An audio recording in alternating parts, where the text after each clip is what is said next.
Mr. Telephone Man, there's something wrong with my line. Because when I see Princess Ivana, boy, ooh wee. What do her mama look like? The intro did not play how it was supposed to play, but it was still entertaining. Shout out J Rob, shout out Princess Ivana. People were kind of tweaking on that clip in the YouTube comments. I'm not gonna lie, talking out saying that we were disrespecting Yoruichi for superficial reasons. Well, with that said, ladies and gentlemen, we are back at it. Back at it again. We're back by Sensei Society. Episode number I'm not sure. We got a lot to talk about today. We're going to be planning to talk about Spider-Man a little bit. We got a lot of hot takes to talk about today. That's going to get very spicy. One Piece, of course, with the recent stuff regarding Emu. This should be a lot of fun conversations. Of course, you got myself, Riddell, the host, my co-host here, Miles, and Ty Davis. Gentlemen, how you feeling? You've never called me Ty Davis before. Is this like a new, like? I say Ty Davis all the time. Are we like a new place in our relationship? Would it evolve more if I just call you Tyler? Never. That don't even sound right. You know what's so crazy is that only people online call me Ty. Everyone else say Tyler, but it's so weird hearing niggas online say it. It don't sound the same, man. It's just never say that again, please. Thank you. I mean, if you want to, you can, but it doesn't. It doesn't. I prefer Ty. Don't worry. I mean, I'm with you. People used to call me my epithet before. I just go like, just call me my first name. I used to go by RTL Faith, and people used to call me RTL or Faith online. And that was my thing. Now everybody calls me Riddell, attach whatever random thing you want to attach to my name online, and we rock. Miles left. I've always been Miles. Yeah. Plus left? Yeah, but just Miles. Shout out, man. Today should be a very interesting conversation. If people are in tune with, what we got going on here, we're a podcast that talks about a lot of different things. And if you want to join the community, feel free to check out all our socials, check out our link tree. The community hot takes we're going to do a little bit later on is from the Discord in particular. So if you ever want to be part of content like this, you just got to join the Discord. Also, like this stream, subscribe to this channel, and rate the podcast 5 stars. Of course. I did want to ask you guys this. Did you guys see the people tweaking out about the Yoruichi stuff in the comments? My response is the same reason why you think that we dislike Yoruichi is the same reason why you like her. Like, didn't we pick her over like almost every person except like one person? Or was there like 2 anyway? They were mad for the Boa Hancock one. It was like the primary reason people were upset. Wait, what happened? Ooh, I don't remember. So Ty, first of all, I'm gonna be honest, it's not that big of a deal. We were going through anime women and selecting which one we would pick. Oh, I do remember that topic. These are fictional 2D women. That's the first thing. The second thing is I don't know why we picked Yoruichi more than we didn't pick her. I don't understand the outroar. Who did y'all pick over Yoruichi now? I think Hancock was the one that we all agreed on. I think Lonnie himself went S-Death because Lonnie. Grandma from Don. Grandma from Don. We all picked. And I think that was it. Okay. Real. I mean, you were there. No, I was, but I didn't remember. Ty was tuned out of that, and I'm not gonna lie, I don't care. Like, if you're mad that I picked a different anime cartoon than you, yeah, it is what it is. It is what it is, gang. Yeah, I wasn't like that. It really wasn't a big deal. I'm not gonna lie. To start it off though, we're gonna warm ourselves up with some a game. We'll only do one. I will say I did watch Spider-Man Brand New Day recently. I'll give my thoughts a little bit later on once we start doing some hot takes. Fantastic movie, in my personal opinion. I really love the movie. And Tom Holland and Spider-Man. Tom Holland Spider-Man is now my favorite MCU character, and Spider-Man is now my favorite superhero. I'm officially on Team Spider-Man. So that movie was great in so many different ways. Spider-Man fans run. My fault. You're on the right side of history. My side. It took you this long to be a Spider-Man guy, man. I was more Superman. Really? With his ass movies?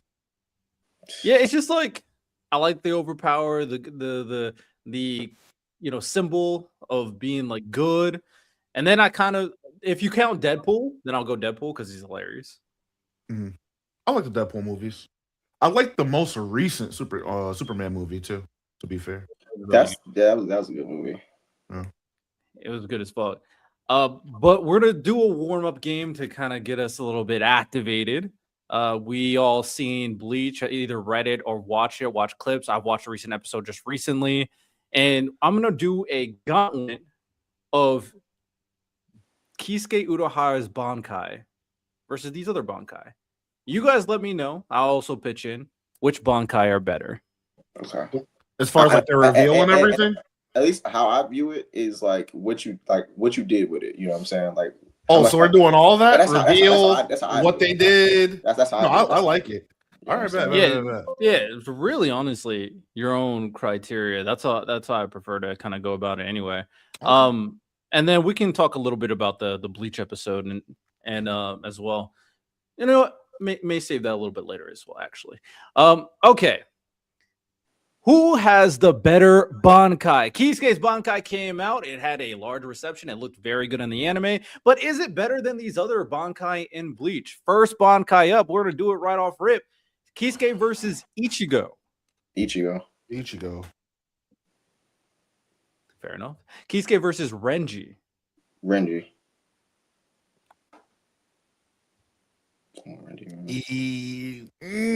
Urahara. I got Urahara. Oh, why'd you say Renji?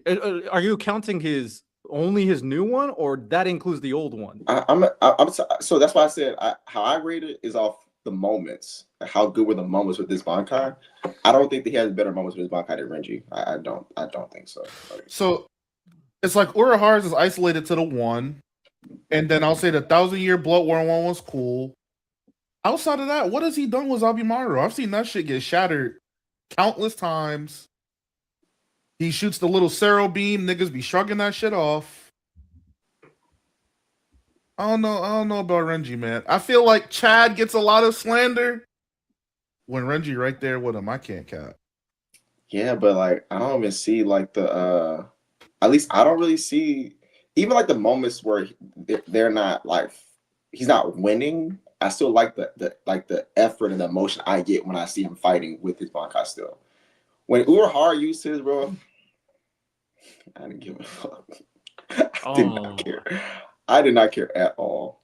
Because I don't care about him as a character. So what he does doesn't move me. Like it's like, okay. No, that's valid. Obviously I like Kisuke as a character. And how he used in the battle was really clean, especially when it was revealed. The animation looked really good. It came out of that curtain, that dark area, and it climbed right behind Kisuke. That was fire. But okay, I don't hate it. Okay, Kisuke or Sajin? Kisuke. Sanjin has the worst Sanjin has the worst Bankai in the series. I might be forgetting the name. Which one is that? That's the nigga. That's the wolf nigga. Kamamura. I'm not gonna lie, bro. There's certain names no one's ever called him that. That's his first name. That is his first name. It's the same way that in JJK, if you call Kashimo Hajime, I think you're doing a lot. That would be weird. I thought you were going to say Gojo and people calling him Satoru. Satoru? Yeah. You know what I'm saying, bro? But his other name is a little bit longer. So wait, hold on a second. Wait, hold on a second. When he uses against a fake Carcur town, he got violated. But his dynamic between him and Tosin was fire. But the Bankai itself. The human version was the most interested I was in the Bankai when I'm going. Yeah, bro. No, I'm not transitioning to Kamamura though. I'm still sticking with Kisuke. His abilities are just more interesting. Sajin is just swing. I listen. I got dog nigga, man. I got dog nigga. Bro, come on. Shout out dog nigga if you know you know. If you know, Nah. if you know, you know. Shout out dog nigga, man. All right, here's a good one. Kisuke versus Rojiro. Rose, and another way to call him Rose. Rose from the Visors? Yeah. Oh, I got Kisuke, yeah. Kisuke, yeah. He was just like his Bankai is honestly the worst version of the next name I'm about to give you. Kisuke versus Shunsui. Oh. Oh, you're thinking. I know what you're thinking of. I'll name yeah. him too. Yeah, Okay. I'll name him too. Yeah. Also, so Shansi's the next one. I got Shunsui. Yeah, the same. Same. Even though it didn't do anything. He won. Did he really? Yeah.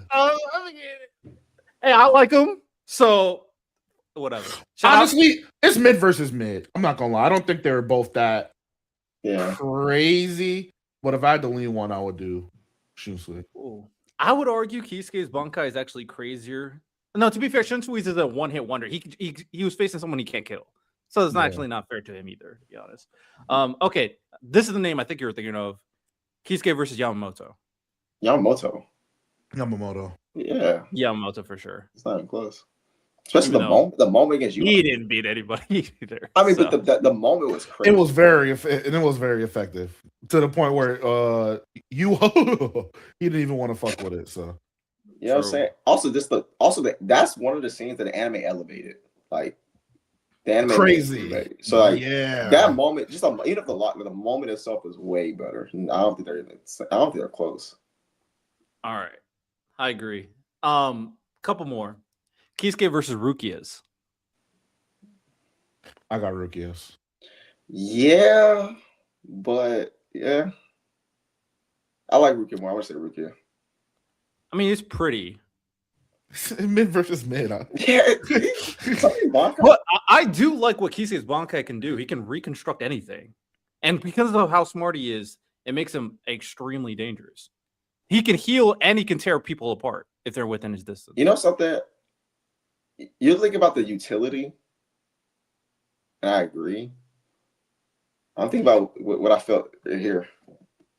Okay, yeah, I can't even be mad at Byakuya. Yeah, I'm with you. Yeah, you know what I'm saying? Like it's like he overcame the fear. He can do a lot, but like. So. Well, speaking of Byakuya, Kisuke versus Byakuya. I got Byakuya. Yeah. Yeah, I agree. Byakuya is so versatile. Didn't because he used it against Ichigo too, which was amazing. That's one of the best moments in Bleach. So he used that shit. He never used again too. That shit was wild. No, that's for sure. All right, two more. Actually, three more. No, two more. Kisuke versus Mayuri. I'm gonna say Kisuke. I guess I'm gonna take Mayuri. Okay, I'm trying to figure because it was him and Nemu versus that Quince. Let me think. That moment against with him and Zayalaparo was fire. Oh, you talking in the Wiko Mundo? Yeah. Oh, right. I'm thinking of Thousand Blow Word. Okay, I'm not mad. I'll take that. I'm not even mad on how he used it against the hand either. True, but I forgot about Rankar Saga. I'm thinking Sapporo was Thousand really good. Blow Word. So yeah, I'm rocking with that. Even though it doesn't seem like the most OP Bankai by any means. Like, Oreo cooked it. Sapporo probably was his best feat against it. Even Pernida was able to kind of deal with it. It's still super unique. A customizable Bankai is kind of fire. I'm not gonna lie. All right. Actually, two more. Kenpachi, unfortunately, but I think it's mid on mid. It's just cool because he's a cool guy. Kenpachi shit, it's like, I don't know why my mindset wasn't him being anything other than like a demon berserker thing. But when I got it, I was like, this is kind of boring. Like he's a demon berserker nigga the whole series. Like it's just the same shit, but now he's on all fours. I didn't really fuck with that. To be fair, hopefully they pause. Hopefully they enhance it. It wasn't even that. That's hilarious. That was the only difference. The blade became smaller, and he's on all fours, and he's red. I've seen a lot of red niggas do tough shit. Some of the payoffs of the Bankais didn't move me. You know, Well, especially the final arc was very rushed, but they've been at the very least enhancing, giving them more showcase, a little bit more. Which is why I think a lot of the Bankais early in the series, I think the payoffs were better, high key. Oh, because he had an idea, he drew it out, he allowed them to show what they can do. Except Tensei, his Bankai was always trash in every single. Yeah, but also I think that just the moments that it happened. Like I'm thinking about like the Bankai where when we were seeing Ichigo and Byakuya fight, like the build up to that fight, and then that moment, I just feel like, you know, what's the last one though? even the resurrections too. I don't think the Quincy's even like what is theirs called, like the vault standing shit. That doesn't even compare to like the resurrections we saw from all of the Espada. And Yeah, stuff. especially Grunge Ukiyora's. Okiura's was crazy. Way more powerful. Although Yeah. the ones for the Quincy's are OP as hell in terms of like what they can do. Yeah, they are. I mean, yeah, I think. But the moments are ass. The moments are kind of very mid. I agree with you. Last one, Hitsugaya, Toshiro. Hitsugaya. You threw it in there, so we had to pick it. Hitsugaya. I'm picking Kisuke on Ty gonna go rogue. Yeah, hater. Is that Hitsugaya, like, you know, this nigga did one failed attack. Why don't we talk about that? I talked about it when they glazed it last time. No. When I say why don't we, I'm saying Verdell. Ever. That nigga did one failed attack. It didn't work. I know people pretend that it worked. Well, as people pretend that the scene ended with him just like on one knee, that's what they think the scene ends. But unfortunately, it's keep going, and it's just one failed attack. I mean, I guess, bro. I believe that chapter ends with "It's a miracle." I think that's how the chapter actually ends, and he transforms at the beginning of the next chapter. Hey, if the Bleach anime wants me to glaze the crap out of it, just have just retcon it and have Toshiro beat Valkyrie. So just have him beat him. That'd be amazing. Have him beat him, but doesn't you guys take his powers? Yeah, so have him like retcon the writing and just have also beat so him. have him get killed where UI can't. Wait, doesn't he? If he get killed on the powers, go back to UI immediately then? Yeah, they do. Probably, yeah. So he has to beat him simultaneously as UI is doing his thing at the to take everybody's powers. Yeah, I guess, bro. A pointless buzzer beater. Oh, I beat him.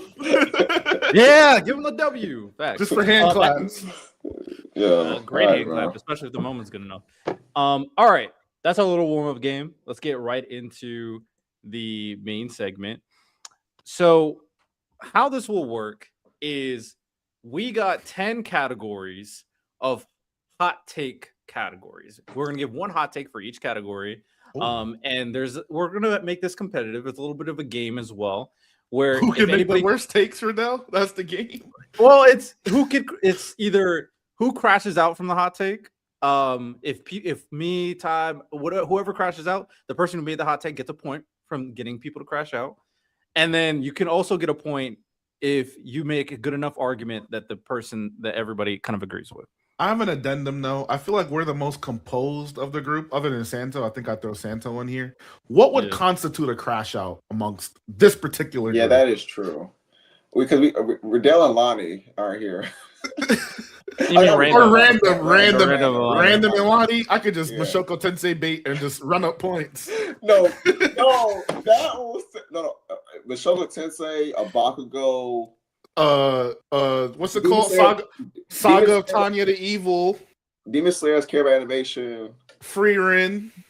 There's so many ways I can go. I did put this here. Now let me know what you guys think about this. There's also the capacity where you do a hot take, but you don't have to give an argument. Technically, you don't have to give an argument if you don't want to. However, if you if any of us are so upset, like, bro, you got to explain it, then that would be the crash. I was like, bro, I need to hear him explain this crazy hot take. And then the person who did the hot take gets the point. Is that too complicated, or do you guys just want to do a free bowl without no points? I looked at the super chat and I completely zoned out. So unfortunately, you're gonna have to repeat yourself. Can you please one more time say that, and I'm gonna completely lock in, or we can answer the super chat real quick and then I'll lock in. Before we do that, I do want to shout out Lonnie. I did want to wait until we were done with the thing before I shut this. Whatever jewels are, Uncle Alert, shout out. I don't know what jewels are still, but that's YouTube currency. Oh, W. Who's the Unk up here? You, because of the picture that you took that I exposed to the world on Instagram. W. Give me more clout. And then we got a $2 super chat. Yo, Sensei, seriously, question: do y'all eat Arby's? I do not. I've never had Arby's before. So, and this is going to be an extremely nasty admission. The only time I've had Arby's is when they were having halal food there. They were having like gyros and chicken over rice and all of that shit. And it was actually surprisingly good. But other than that, I've never eaten Arby's ever in my life. And Gabe, I don't be crashing out up here. Now, what we do in the Discord when y'all repeatedly say dumb shit, then yeah, I might crash out. Like yesterday, that was a good example of that with the Game of Thrones argument. I'm going to ask you that question later, Riddell. Okay, all right, this is what I said earlier. So you technically don't have to give an argument if you don't want to for a hot take. However, if the other people were like, bro, the hot take is so ridiculous, I need you to explain it, that's how we're going to count it as a crash out. Okay. Where you're demanding a explanation for the crazy hot take. So that we can do that as well. All right, so the first category for today's hot take segment would be about One Piece. A One Piece hot take. Miles, you are a certified One Piece guy, so you can go ahead. I gotta just say a hot take. Just go ahead and say a hot take here. I'm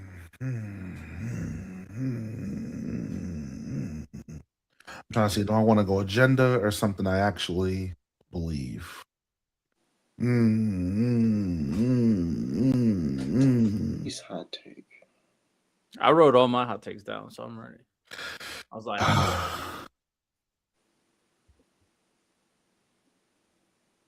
what's a hot take we haven't heard from you? Because I know a lot of your takes. Well, mine? All of my takes are just hate motivated. I mean, if I can go with all my hate, I would say go with it then. Do whatever you feel like. What's on your chest that you got to let out today? The amount of love that Zoro gets should instead be given to Sanji. I think Sanji has done way more to protect and stand up for his crew in the second half of One Piece than Zoro has. And I feel like Sanji's thrown to the side and hated, while Zoro's loved and glazed. Well, it's not doing as much. I didn't expect that. I'm not gonna lie. I did not expect that. I'm gonna be honest. It don't matter me shit I believe. Right? I don't believe that. Well, how is this a hot take if you don't believe it? You should believe it though. I feel like believe the take. All right, so I'll stop it at I feel like Zoro's overglazed. I don't feel like he's. I feel like okay. I feel like either Sanji needs to be glazed more or Zoro needs to be less because I think they've both kind of been subpar throughout the post-time skip.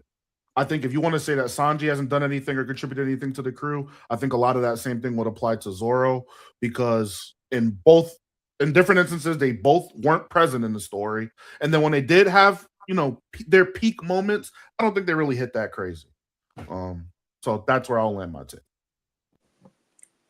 You know what? Wait, is it my turn? I do got a One Piece hot. It shouldn't be a hot take, but it is a hot take, I think. I will say, well, I do want to say in regards to Miles, because I already knew this was your take. It's not obviously surprising me because I know you're critical of Zoro. So don't hate the take. I like Zoro because he's cool, but I also agree he does get overglazed a little bit. So I don't think Zoro's that cool.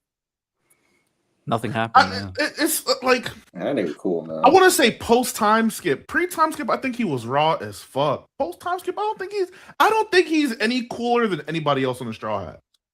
Hot take. The Straw Hat I think is the cool. The Straw Hat I think is the coolest post-time skip is Robin. I think Robin's cool as fuck. Ooh. Zoro's obviously gonna King of Hell. Lightning's gonna it's easy. It's easy for him to be cool. I think there's mad niggas more cool than Zoro in this story. Shanks is infinitely more cool than him. I think the admirals are more cool than him. Even the lame ones, they're more cool than him. Like Green Bull? Not him. I'm talking about Fujitora and the rest of the boy. Real quick, not him. That's hilarious. Oh my God. What makes Robin more cool than Zoro? I'm gonna give you a point for this one because I think this was an interesting take. What makes Robin more cool than Zoro? I think her demonio floor moment was really cool. I think that progressed her. And then I just want to say overall throughout their journeys, Other than maybe Zoro himself, she's easily the most level-headed Straw Hat. She's never like thrown off her pivot. She's never scared. She's always willing to take action, throw herself into the fray. She's not hiding behind, oh, all my bones are broken, or I'm fighting the weakest nigga possible, or I'm lost, or I'm this. She's always resourceful. She's always there. She's always helping the crew. Zoro bullshitting on Dressrosa had to get thrown across the island. Zoro didn't come to whole cake. He's on Zoe, not doing shit. He's in Wano, not doing shit. He's learning about history and stuff, but what is he doing? Like, to get all of that cool stuff. But when we fast forward to the rooftop, he blocked Big Mom's shit. That was cool. The Ashura moment against Kaido, sure, that's cool. But and then the King of Hell against King. King is a fucking bum. I don't get amazed by niggas beating bums. King is a bum. So it's like I respect King. I respect him for being the last black man. True. But outside of that nigga's a bum, bro. You lost to a nigga that just got all his bones broken and is on a medication that's making him take 2 times damage with no understanding of his hockey. Like, you're a bum, bro. Or farming against bums, that's what we do. Respect. All right. Ty, what's your hot take? Dang, I guess it is a hot take, but I don't know how much it is based off race and stuff. But my hot take was that Luffy, I don't think Luffy's a top tier. I don't either. See, that's what I'm saying. I'm about to say, even excluding like Emu and them, that nigga is not stronger than the Admirals. He's not stronger than them. The fact that Kizaru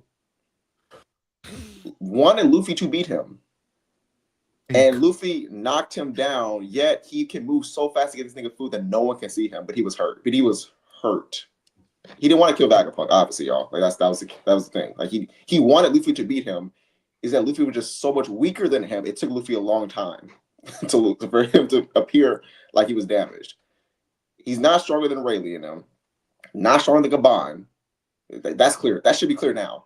I think he got the spoilers. With the spoilers, I think he got Rayleigh. I don't think he got. But here's the thing, right? And this is why I say this. If I'm just thinking about like the writing aspect, the outside agendas, is that the story is showing us that in order to be the Pirate King and what freedom is, what Luffy learns in Chapter 1 of One Piece is that you need strength to protect your friends. That's what strength should be used for. To protect people from oppressive forces. Luffy thinks that it's about being a tough pirate. That's why he stabs himself in the face. But Shanks shows him that protecting your friends is what the important thing. He's reminded of that when he loses Ace, that he's not strong enough. So the story is saying to be the Pirate King, you need to be at a certain level. But his crew is not at that level. So why would I think that they're stronger than the people that came before them that actually achieved what he's trying to do, like narratively? Like you would think that in order to reach this level, to be the Pirate King, he would need the credentials the previous Pirate King had, but he doesn't. But I think that if you want to pay off on that, you would have to. If Luffy was already at that level, there's really no excuse for why he's not Pirate King yet. So I think you pay off on those things simultaneously. Him surpassing Roger will be paid off simultaneously with him actually becoming Pirate King. So I don't think he's showing to Roger. We're showing to Whitebeard, the Admirals, Gabon. No, you're saying in their prime though. If Luffy right now fought Marineford Whitebeard, do you think Whitebeard will win? Yo, man. If Luffy fought Marineford Whitebeard, let me think about that. I gotta think about that one. I think Marineford Whitebeard dominates him. I'm not gonna lie. I was asking you for the sake of asking you. I got a lot to you, bro. You pressed me now. I got a little nervous, but I agree with you. Yeah, he's not stronger than these guys, but I think that. But the biggest. But what about Green Bull and Fujitora? Because obviously people don't see them as strong as like the original 3 Admirals. Is he strong? Can I kind of jump in? Go ahead. My thing about Green Bull, and I think a lot of people like malign him for it. It was Shanks that did what he did to him. It wasn't like this was some random run-of-the-mill nigga. But if you look at before that, he has a feat very similar to Kaido on the rooftop where he fought Yamato, all of the Azakaya 9, and like boosted Momo at the same time and was like trolling them niggas. He fought King and Queen, although hurt, beat them like nearly instantly. Green Bull's tough. He's a bitch-ass nigga. I believe he's a bitch-ass nigga in a hoe. But he is tough. I don't think Luffy can beat any of the Admirals mano a mano. And it's like, Ty hit all the narrative points. I think anytime you're a top tier conditionally, you're not really a top tier to me. I think when Luffy is running Gear 5 and conquers hockey and all of that stuff, absolutely he's a top tier. But if I can bank on that time limit running out, I think that's bad, bro. If Kizaru, like Ty said, if Kizaru was taking him serious, Kizaru would have outlasted that time limit and won. And I think any of the admirals can kind of replicate that. And the thing about it is that like Luffy hit this nigga with a Gear 5 Conqueror, like a hockey hit. Kizaru was not hurt. Again, the fact that he laid on the ground and moved so fast to get Luffy food that Luffy and the Gorosei didn't see him, I'm not convinced he's hurt. If you can move so fast that no one can see you, that was probably, honestly, that you could argue that was probably the fastest feat in One Piece history. I agree. Speed. Like, see, I actually don't hate this because I never really was really big on like people putting Luffy on this top spot. And now people are obviously low because of what Emu did recently. But I do have to ask this question: if we're, especially Miles, since you put out the conditional aspect, because I kind of agree, but you know, this is kind of like at their peak type of. Does that indicate like how strong they really are? Do you think Luffy is stronger than the combination of Kid and Law? Yeah, I think he wins. Can I say this? I think that even in Gear 5, I think it's very telling that we understand that Luffy, there's a part of him outside of just him having to pass Roger and them, he needs to learn certain things. They showed that Gaban knows something about hockey that the other tribes just don't know. He was able to injure an immortal and it was stopping him regenerating. Right? So that's clear that Luffy did all those punches on Saturn. Saturn was unaffected. That nigga didn't hurt Saturn. Like Saturn came back like nothing happened. And then the fact that I think it's important that when Luffy and Zoro were fighting Gaban, they went to their most powerful forms to jump him. Yeah. Like, why would they do that why would Oda set that up if he was like not above them? I think that he jumped into Gear 5 because he was like, if I don't get in Gear 5, this nigga's gonna kill us. So I'm just not convinced. To even add to that understanding, Ty, because I think the hurting Emu aspect is one of the more advanced applications. Roger and Garp showed us that even something as simple as using your Conqueror's Haki as like a defense or combining it together and making it a big mass, Luffy lacks even that understanding. Luffy, people, and this is where I could say, like, I'm wrong. People are critical about Zoro and his Conqueror's Haki mastery. Luffy is LARPing as a Conqueror's Haki master. He's not there. Like, he's not. Not at all. He's just at the cusp. Like, the coding is probably like level 1. There's probably 2 or 3 levels he has to go up before we can even say he's mastered that, let alone his fruit and everything. So we're done with conditional top tiers, man. I'm with Ty. I agree. We're done with that. All right. Ty, I mean, you deserve a point for that one. Shout out. Don't hate it. Don't hate it. All right. My hot take for One Piece is I don't think the Straw Hat characters individually are as great as some people say, but as a group, they're the best anime group of all time. The thing about it is, I don't agree with that because I think that when you compare them, the thing about it is that when you think about any story, usually characters, these good ones, have like their arc or like their character arc, and then you have to like kind of put them to the background and focus on other characters to a degree, right? Especially from like a long story where you have all these moving pieces. Like there's no story where the entire main cast has equivalent a narrative relevance the entire time. That's unrealistic unless you're talking about the protagonist. Even then, sometimes that can shift as well. Like you have characters like Sasuke and Naruto that will be gone for 50 to 60 chapters at a time. 70, 80, you know, it's just, I think that people, the best thing you can do is give them an overarching goal that you can look forward to. Like, even if I put like character like Zoro to the background, I still want to see him beat Mihawk, become the world's greatest sword. So I give him I still his character arc, you know, it's unfinished. You still have to look forward to, but there's just moments you have to sit characters back. And that applies to every story we talk about. Like every story we talk about, I think people think that all the Straw don't get as much time they used to. I'm like, well, yes, you give them their mini arc where they learn something, and then now you kind of use them sparingly until the very end so you complete their character arc. That's every story. So I'm not mad at what you're saying.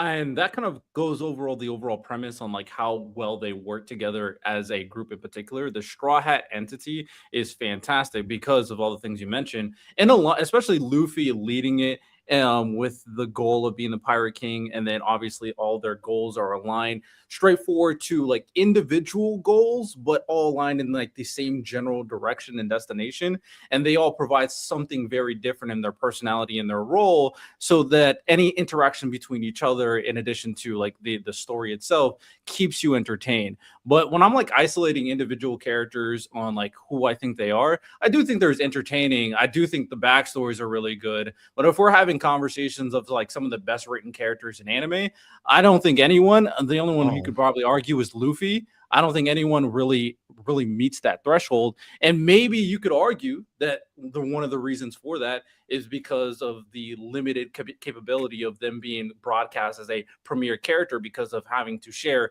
so much screen time. But if someone is making that argument with me, then I'm just not going to agree that compared to X, Y, and Z, that they deserve to be like an S or A tier type of character. I guess my thing is like, if I'm comparing them to other side characters, I don't think they fall short at all. Like other side characters, I consider them all main characters. Well, I'm saying I'm saying non-protagonists. Main cast, yeah. Right. I'm saying I don't see other main casts because like they're not the protagonist. Luffy is. If I go to other main casts, I don't see the Straw Hats not meeting the standard of the other non-protagonist main cast members. I'm trying to figure out like which ones that I'm like, oh yeah, they don't. These other people in this main cast are just all a step above each individual Straw Hat. I don't see that.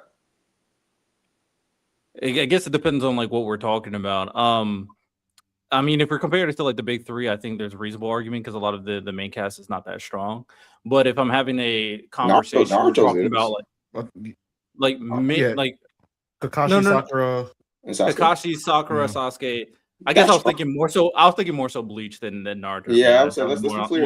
I was more so on my mind. Naruto's I agree. Naruto's elite. I think he's the best protagonist. We'll get there. I think Naruto's elite. Sasuke's elite. Kakashi, and then Sakura. I thought she's solid. Better in Shippuden. I think she's good. She's better in Shippuden. I think she's good, and I think there's more of an argument for like Sakura versus Nami or Robin. But if I don't think any of them are S tier characters. If I would kind of put a conversation of like S tier, I would go like Mao Mao or Momo type of character. Yeah, but I'm saying that's like non-protagonist. That's what I'm saying. I was excluding Naruto. I was excluding Luffy. That's what I'm saying. But some people do put them in that tier because of how they feel about them.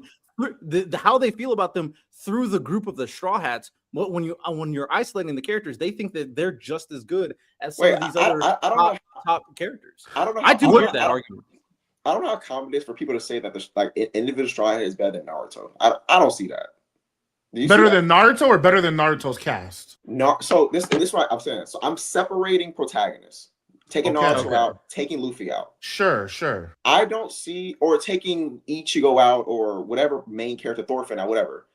If I just take the main cast members aside from the protagonist, I think the Straw Hats stack up perfectly to any of them. I mean, I wouldn't. I don't see I don't see there being a gap. Like I don't think that Kakashi gaps all the Straw Hats as a character. I don't think that. Sakura, like I said, Sakura's a little bit more. You think Kakashi most of them? No. Gap is a strong word. Gap is a strong word. Gap is a strong word. I think he's better than most of them for sure. Right. But that's fine. That's fine. But again, do you think he's better than all of them? Other than Luffy?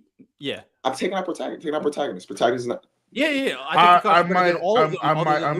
I might lean with Riddell. Yeah. I would say for me personally, other than Robin, Sanji,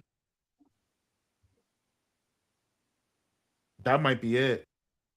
I think he's better than the rest of them, which is fine to me. But I don't know if I agree with that, but that's fine to me. But that to me is like the fact that you have to think about it is why I'm saying they're on par. Like at least if you want to say if it's not all the Straw Hats, obviously not be all of them, but.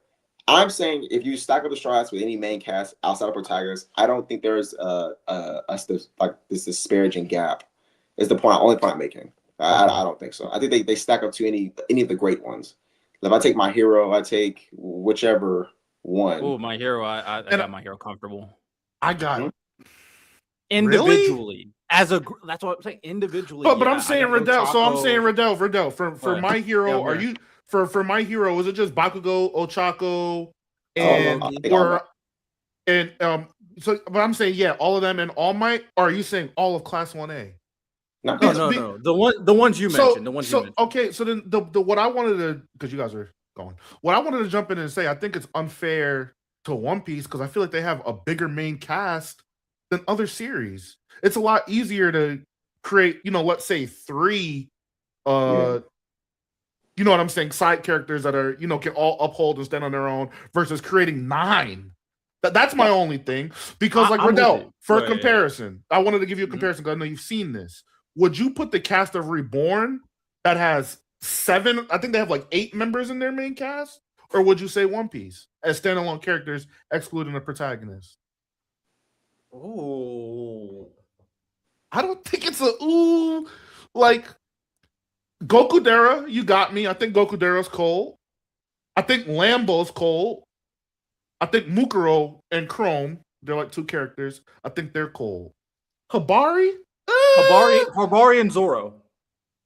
Okay. I ain't gonna lie. I think that's a fair split. That's fair. I think Zoro's definitely one of the best Straw Hats, and no one agrees with me. How? No, I mean, this is not the segment. One day we can talk about it. I promise y'all. We can have but just so without going deep into it, what do you see? What I see as a character? Yeah, what do you like? Yeah, what do you see that puts Zoro so high?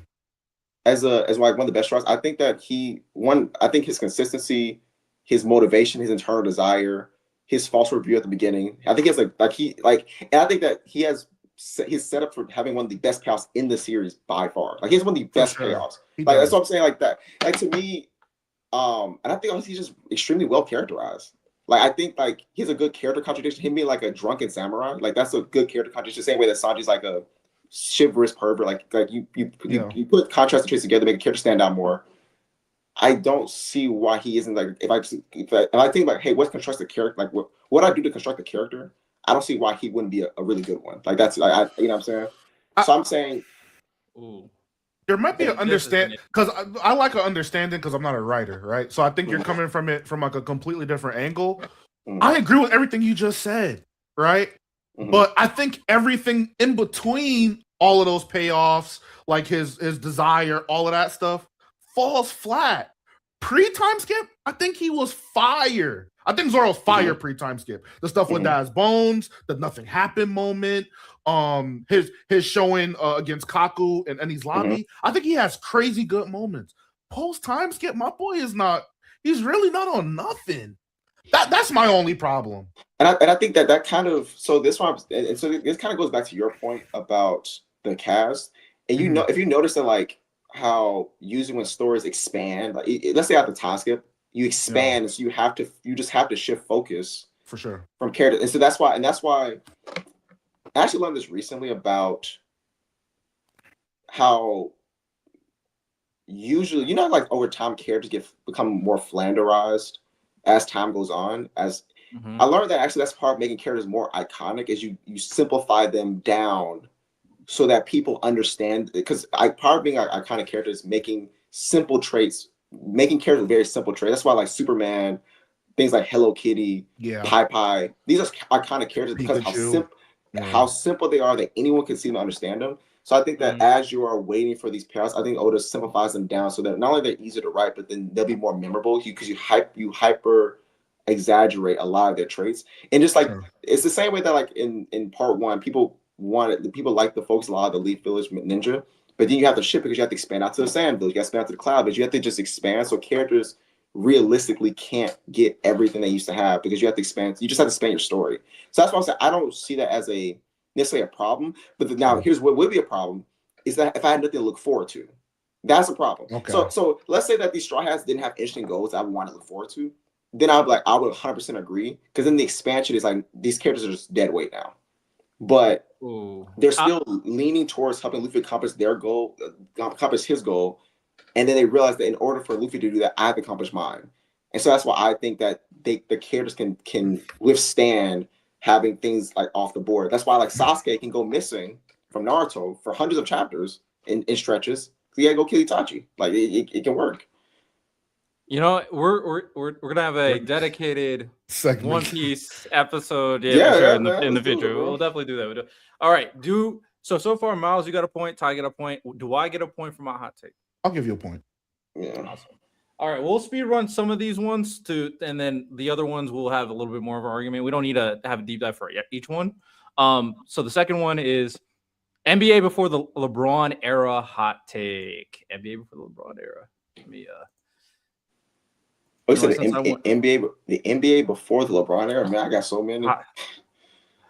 I'll give mine first since I bro. went last. All right, hear me out. Which is funny because the Player's Choice talked about this recently, and I actually agreed before they even said this. The 90s Bulls would not do as well as people think. They would actually get cooked by a lot of teams in this generation.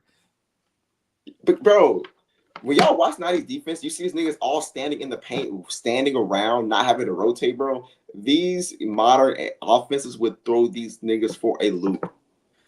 And I don't even want to go as far as to say like volume alone. 3-point volume. And a lot of these players, other than Michael Jordan, if you want to say that, a lot of these players won't be able to actually do much on offense, and they would get cooked on defense. I swear to God, the role players would get destroyed. They would get destroyed, bro. And it's okay, bro. It's okay. Bill Cartwright. Yeah, right. Yeah. Riddell, I kind of agree with Gabe in the comments. This is low hanging fruit, though, man. I like it is. I agree. That's fine. But I love it because we love hitting on the 90s, bro. To be fair, we kind of have similar thoughts about the NBA. If we had like a old head up here, they would crash. It would get bad. It would get disgusting for a hot take like that. So I am mad at it. Who's next? Well, go ahead. Let me think about mine. I think so. We saying it's all of the up until the 60s. Yeah. Yep. My hot take is people need to let go, or the old heads rather, need to let go of these evangelized versions of these players that they watch. A lot of these old niggas, I'm not gonna say the top of the top were good, but outside of the superstars, them niggas sucked, bro. Them niggas sucked.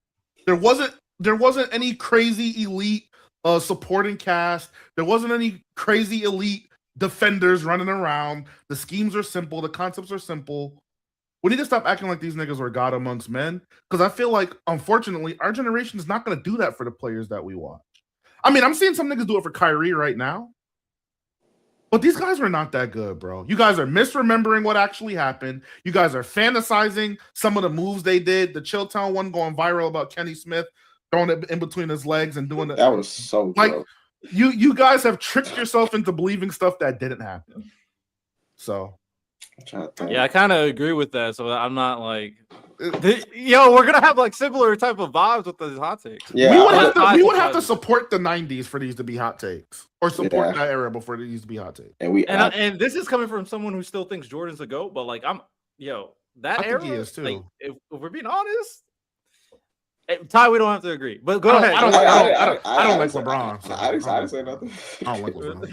What's your hot take? My hot take let's think of something. My hot take pre-90s. Chill lied. He didn't add extra sauce. He lied. Yeah, he did. That was what he said and what happened were two remotely different things. It doesn't have to necessarily be that. It's just before the LeBron era. So basically before like 2009. Chill is a wait. Also, you said before 2009? Yeah, like young LeBron, I wouldn't say that's like necessarily. You could say that's okay. I didn't know. I thought it was like just before he played. Okay. No, that's fine. Oh yeah, that's what I was doing. Yeah. Okay. Okay, I got one. It's about Tim Duncan, bro. Tim Duncan is the most protected superstar ever, and it's because that nigga's boring. If LeBron or Kobe, even step to a lesser degree, was ever 1 seeds losing to 8 seeds, we would never forget it. We would literally never forget it. You know the year that LeBron lost to the Mavericks? Y'all know Tim Duncan in the first round lost to the 8 seed Memphis Grizzlies? That same year. No one talks about it because it's Tim Duncan, right? Tim Duncan has so many he has a lot of playoff blunders that no one cares about. And this is why I hate when people try to put players at certain levels, but they don't hold certain standards, because the standards you hold a player to lets me know how you really feel about them. That lets me know how good you think they are.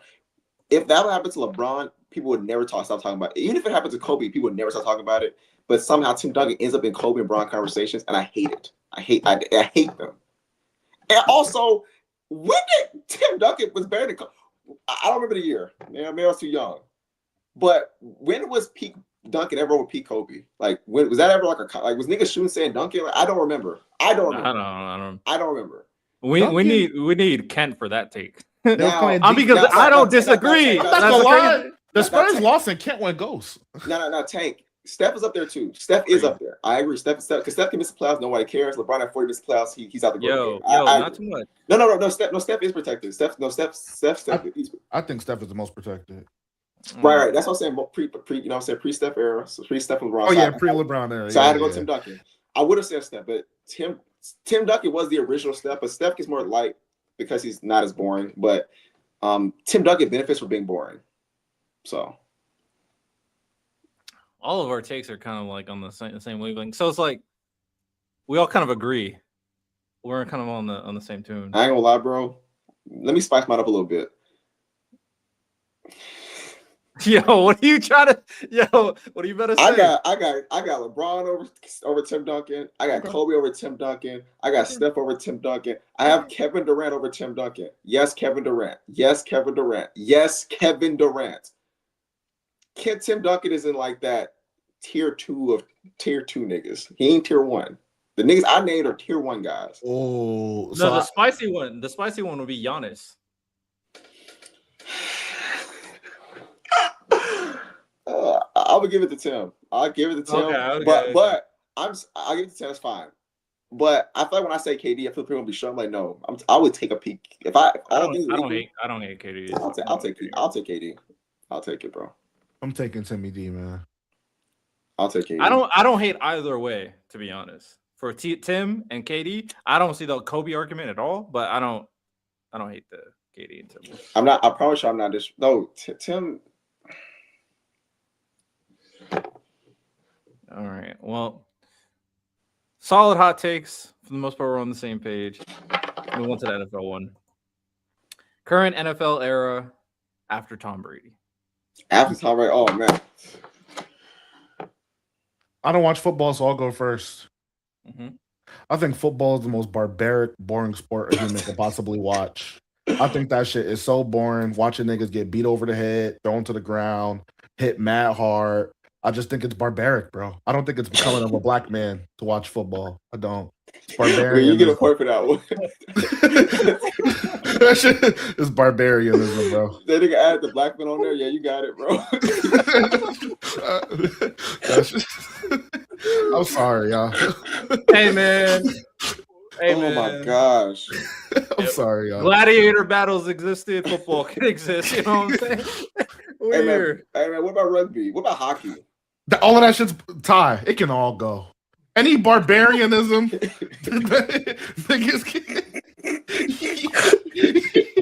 can keep that shit, boy. Now I do respect what a quarterback do. I think quarterbacks know what I'm saying. Funny. The precision, the accuracy, the power. That obviously takes some finesse and skill. All of that other shit, them niggas is barbaric out there. I'm good. That's hilarious. I love football, but I find that funny. I tried. It's a dangerous sport. So I ain't mad at the most boring barbaric sport. The most boring barbaric. It's more boring. It's more boring than hockey. Oh my gosh. Like barbaric boring. It's more boring than hockey is. The only thing I feel like hockey to a degree is more fast paced. That's the only reason why I would say it's less boring. But it's a toss up for me. I think they both ass to me. I wouldn't defend one or the other. What about golf? Golf is boring as fuck. No, I'm not saying football more entertaining than golf. No, football's more entertaining than golf. Okay, I just got my golf clubs recently. I'm about to become a golfer. And I'll be honest, one of my favorite sports is a boring sport, so I can speak on boring sports. I like tennis. Tennis is boring to some niggas. I think tennis is tough. Tennis not boring, no. More boring, baseball or football? Baseball is boring. It gotta be baseball. I'm sorry, y'all. I'm sorry. Baseball is baseball. I'm sorry. Yo, that shit, nothing happens. I'm sorry. Baseball is so boring. So they're both slow. They're both boring. But bro, the key for me is the barbaric. Like, bro, you hitting a nigga in his head. You don't know what that nigga might do when he go home. Bro, Like, that's the best. Ain't that the best part? No, That's the best part. I don't know what I'm gonna get. He said that's the best part. Like, I don't know if I'm gonna get like, you know what I'm saying? But hold on a second. Let me. That's not a shot at mental health. Let me stop joking about that. But I'll say this: baseball is so boring. You have niggas on the field chewing sunflower seeds, bro. Like this is, like, bro, baseball is boring, bro. That baseball's terrible. It's actually it's terrible, bro. Hey, they got the a little bit barbaricness when the ball hits the batter and the batter's like, yo, that's a mistake. That's a mistake. That's a mistake though. No, they don't act like a mistake. They be slipping. Yo, they were they be pissed as fuck. They were like, yo, we fight right now. They don't act like it's a mistake, bro. And honestly, it's worse in football because the entire dugout comes out. It's like a brawl. All of them like, yo, let's hands right now. Shout out baseball though. That was a funny hot take. I like it. Ty, on you. And a hot take. Football. Unless you want me to go. Up to you. You go ahead. I do got mine, but you go ahead though. All right, my hot take. Maybe it's not a hot take nowadays, but I think Jamar Chase is clearly better than Jettis. I think he's clearly better than Justin Jefferson. I think he is the best wide receiver in the league. And anybody who thinks Jettis is better than Jamar Chase is kind of fake woke. So fake woke? What? Fake woke. Yeah, all right, man. Anyways, not feeling it? You don't agree? You said clearly. Clearly, as in like Jamar Chase is clearly number one. I'm not thinking twice about it. Now, Jettis could be number two, but I think Jamar Chase is number one. Clearly, I don't know, man. I think his attributes. What Justin gotta try out there with sometimes, bro. I don't know. No, for sure. But I think the difference for me between Jettis and Chase, because for the most part, they're both complete receivers. And when it comes down to their route tree, when it comes down to their catching ability, their spectacular catching ability, but the difference maker that Jamar Chase just has over Jettis, and it's not close, is when you put that ball in his hands, his yak is disgusting. It is one of the best I've ever seen, and that is a separator that can't be in a match because he can take anything to house. He's one of the best at breaking tackles. His speed after you put the ball in his hands, man, he be making people look stupid. So they both complete. That yak is a difference maker. So I don't think Jettis hands clear. I see Jettis be dropping the ball. I'll say my hot take is that Lamar is not as bad in the playoffs as people say he is. Most of his biggest playoffs, his sales were early in his career. If you look at like the past 3 years he's been in playoffs, he actually has been solid. People mostly take his entire playoff career opposed to saying that he's gotten better every year in the playoffs. He's become a better playoff quarterback every year. But people like Riddle don't believe me, so it's okay. Shout out more. All right. No points. But let's are you guys big comic Marvel DC? Do you guys want to do the Marvel DC one? Yeah, go ahead. Yeah, we can. Okay. Marvel versus DC. Any hot take regarding Marvel DC? Mine is pretty simple. I can start it. Tom Holland's Spider-Man is the best written character and best superhero in the MCU and DCEU for sure. The best in the MCU and the DCEU? Yeah. Honestly, he's the best superhero. I'm not going villains. Superhero out of all the superhero movies. All of them, regardless of Tom Holland's Spider-Man. I disagree. Tom Holland's Spider-Man. Yeah. I think his combination of Peter Parker and Spider-Man are flawless. Not only is his representation as Spider-Man extremely entertaining with both his action scenes and also what he represents for the story, being the friendly neighborhood Spider-Man, where he's constantly saving kids, constantly being someone people can rely on. He's just that hero that truly embodies what it means to be a hero. But then he got to that other aspect. Now, Loki's comp. I'll talk about Loki and I'll talk about Tony Stark in a second. Loki's comp. Tom Holland as Peter Parker is a difference maker that makes him honestly a separator from so many different heroes. His alternate identity, the human side of the superhero that is Spider-Man, is so well written. when it came down to him initially being a novice, was like, oh, so go lucky. He finally became a hero next to Iron Man and Tony Stark, but he was kind of ignorant on how it is, and he made some mistakes because of it. And then he grew more as a hero as time goes by, and then he made the biggest mistake where he tried to have both of the things, which is why No Way Home is so great. He tried to have both. He tried to be, oh, I want to have the best life as Peter Parker and Spider-Man, but that's just not how it works. This world is not that easy, and he had to make a huge sacrifice with one of the most emotional scenes with Aunt May once he realized that villains, sometimes they can't be redeemable, but you can't cross that line. And then in Brand New Day, the emotions of someone who's lost it all, the love of his life, he's by himself, he's alone. And an interesting thing, he is a loser, but he has to do his job as Spider-Man. He has to keep on going. He has to focus all his days as Spider-Man. So what he does every single day, routine, he goes, puts flowers at his dead aunt's grave, and then goes and does the same routine over and over again. I think people can resonate. It's like you don't want to focus on the negativity, the trauma that you went through. So you put all your in on work, and that's what he does. He's in pain, he's hurting, he's emotionally like troubled, and that's a huge part of the storyline. And he has to figure out like what it means to be Peter and Spider-Man.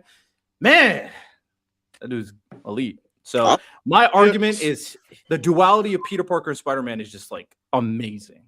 I don't know if I'll put him over Tony Stark though, but fuck the Tony Stark. I'm not putting him over Tobey Maguire, nigga. Man, so there's this weird. I respect Toby. There's this, and I want to just touch on it real quick. There's this weird conversation that started, and it's all whatever the middle nigga's name is who did Spider-Man, right? Andrew Garfield. Andrew Garfield, right? His movies were so ass. The middle nigga. His movies were so ass. People started doing this gimmick to redeem him, in which they would say, "Oh, Andrew Garfield is a better Spider-Man than Tobey Maguire." So them trying to save him wound up maligning Toby when we all know Toby is the best of both worlds, man. I'm sorry to tell niggas, Toby is the best of both worlds. All of his movies are fucking phenomenal. They aged well to this day. His dynamics with his Mary Jane, his Harry Osborn, all his villains. Toby is that nigga. I'm not trying to hear Tom Holland. You a good dude, bro. You got 2 bad movies out of your 4. You got 2 of them. 2 of them whack Johns. 2 bad movies is crazy. And also, Homecoming and Far From Home are not that good. I'll give you Far From Home. Homecoming is good. But Spider-Man 3 is not good. It's not a good movie. Spider-Man 2 is the best Spider-Man movie. So what are we talking about? And No Way Home. No Way Home's not better than No Way Home, man. No Way Home. Spider-Man 2, bro. Spider-Man 2 is elite. I don't disrespect things that I like. I like Spider-Man 2. I like Spider-Man 1. Spider-Man 3 not it. And Andrew Garfield Spider-Man. Spider-Man 3 is so overhated. I advise y'all stop listening to critics telling you that movie is bad and go back and watch it yourself. That movie's good. The thing about the Tobey Maguire movies, the thing about Tobey Maguire movies is that no matter what you say, you had a good time watching that movie. I don't believe you had a bad time. No, you missed. I said even Spider-Man. No, I agree with you. So it's not I don't see a bad. I think it's mid. Okay. Why is Spider-Man 3 mid? Wait, hold on. Before you go. I don't think if I had a good time watching the movie, it's mid. Like it means it gave you, even if you want to say like there are certain writing issues. The point is, if the point of these things is for you to enjoy it, that means that it did its job. I something that's mid to me is like, I left it. Oh, that was okay. I don't leave mid movies. I had a good time leaving mid movies. I disagree to that. I understand what you're saying. The only time that works if I'm thinking a situation where like me and my friends are watching a movie and it's good because we're all having a good time together. Sure. But I'm talking about I'm saying I had a good time because of the movie specifically, not because of people I'm with, not because I'm making jokes, because of the movie itself made me feel good. That's what I'm saying. It's a good movie. That's a good movie. I mean, well, you said felt good. I think it was like, oh, it's cool. Like there's moments I like. What did you dislike about that movie, Riddell? And I'm only asking you because I've never gotten the opportunity to kind of end length act someone. Because whenever niggas don't have real critiques of that movie, it'll be like, oh, he was acting cringe, or oh, I don't like how he acted after when he was a human in the after the black suit. I don't like how he was acting. Them just are hilarious. I thought when he was dancing in the street, I'm like, the Tobey Maguire movies are genuine comedy. All of them, they're hilarious. I would agree with that. Yeah, I didn't get the same vibe. I didn't really like the emo Peter. I think it's meme worthy, but I don't think meme worthy is like the best thing in the world. Also, I didn't really like the rush nature of like Harry's Goblin. If they made it pure, they had not only Harry's Goblin, but they also had Sandman and Venom. They didn't really rock with like. Well, I just didn't like his Harry like was hating on that nigga for two. He was hating on him for 2 movies. Yeah, but then he turned into a hobgoblin, then he turned around. I felt like there was too much going on in this movie. I think if they focused more so on like either one or two of the villains, then it would have been a little bit more like structured for me. Sandman I thought was good. Sandman's phenomenal. Venom, yeah, I think Sandman is good. Venom, I think he like obviously I think Venom looks cool, but Eddie when Brock he was a weak became point. Venom, did not buy He was it. Eddie That Brock guy's was a weak point. Yeah, I agree. So I don't like hate on it as much as everybody else, but I think it's like okay. I don't think it's nearly as good as Spider-Man 1 or 2. And that's kind of like the comparison model. I also think Spider-Man Homecoming's good. I think No Way Home and Brand New Day are peak fantastic movies. And then Far From Home is like what They better than Spider-Man 2? No Way Home, and I think S tier is Spider-Man 2, No Way Home. And then Brand New Day of Spider-Man 1 is like arguable. Okay. All I know is Andrew Garfield's not on the table. That's all I know. Not at the table. His movies were dry. Do I get a point for that one? Yeah, I'll give you a point. Me and you went back and forth. All right, who's next? Like a little kid. No. Let me think. Do I have a hot take for you said Marvel? Marvel or DC? Marvel or DC.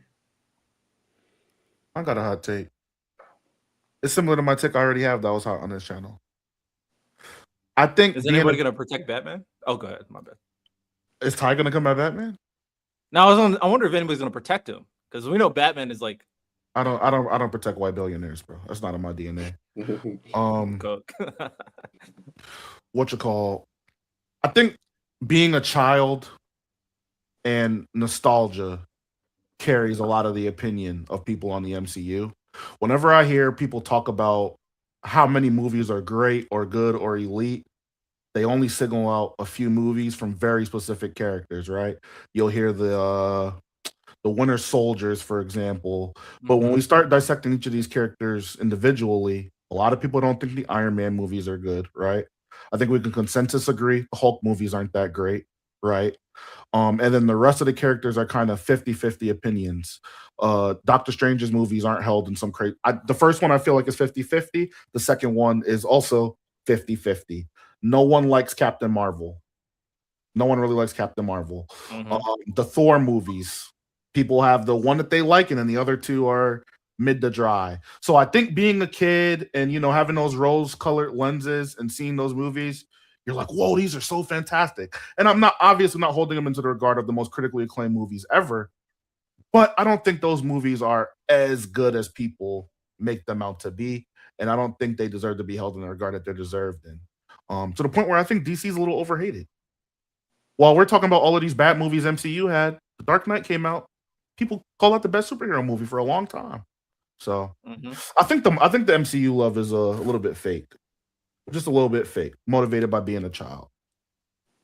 I low-key agree. A lot of the movies are more mid. Kai, I agree. I think that's the only superhero branch I liked every single one of their movies. Guardians of the Galaxy. I like every Captain America movie.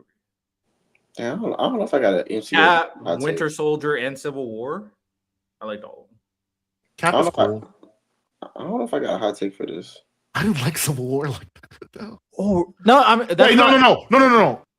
thinking of a different movie. I apologize. Okay.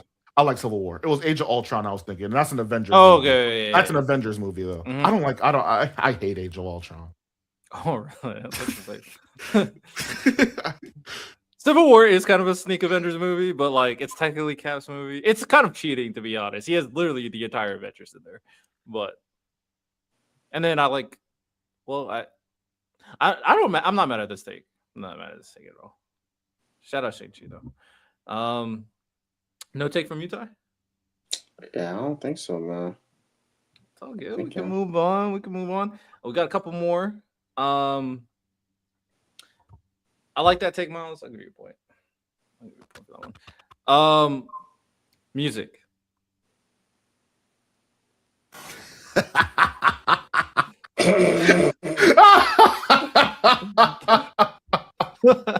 I'm not a music head, so I don't know if I got one for this either. Woo!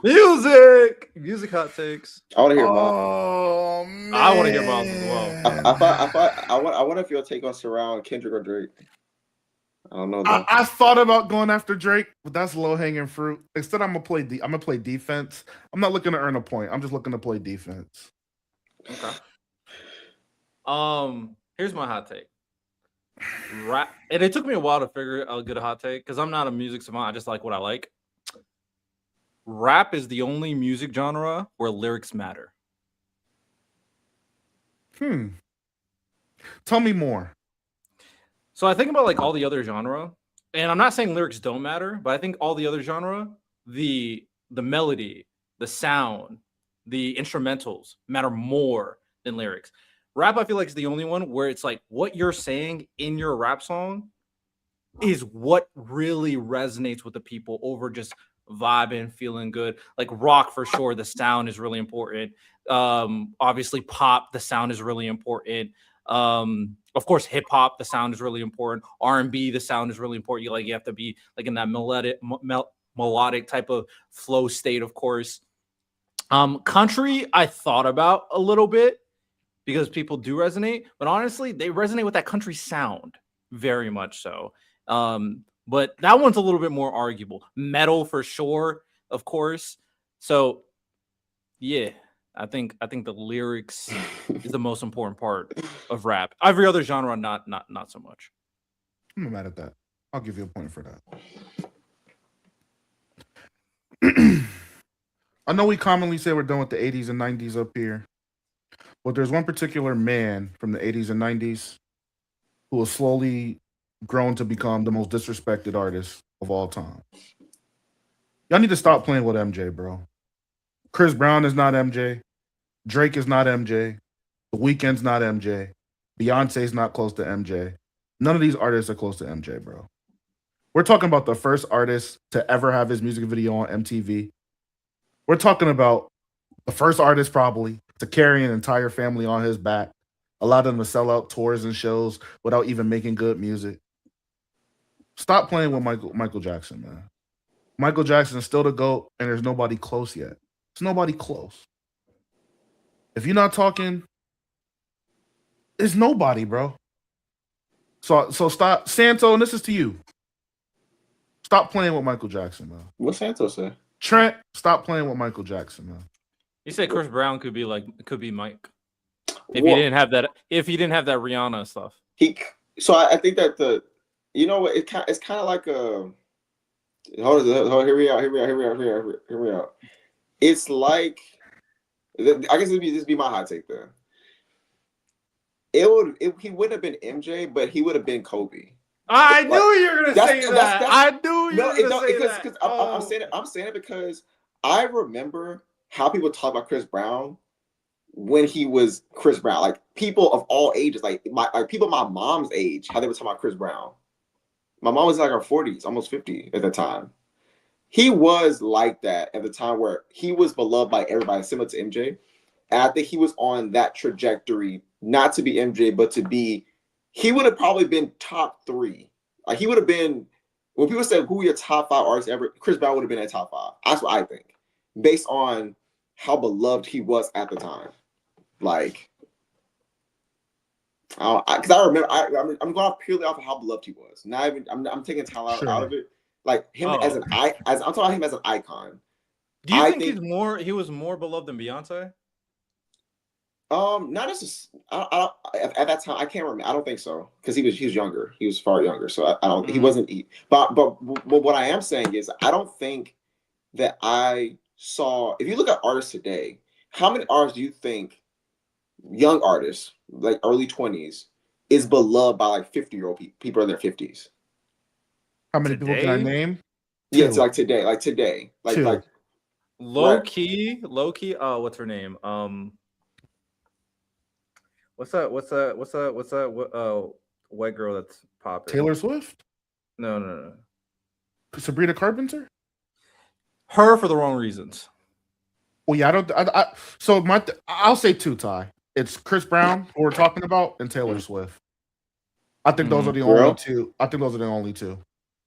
Right. And so I think that's what I'm saying. Like I think that the way that his come up was not like the normal artist come up. Like he was on crazy. His trajectory was crazy. Yeah, he was on a crazy trajectory.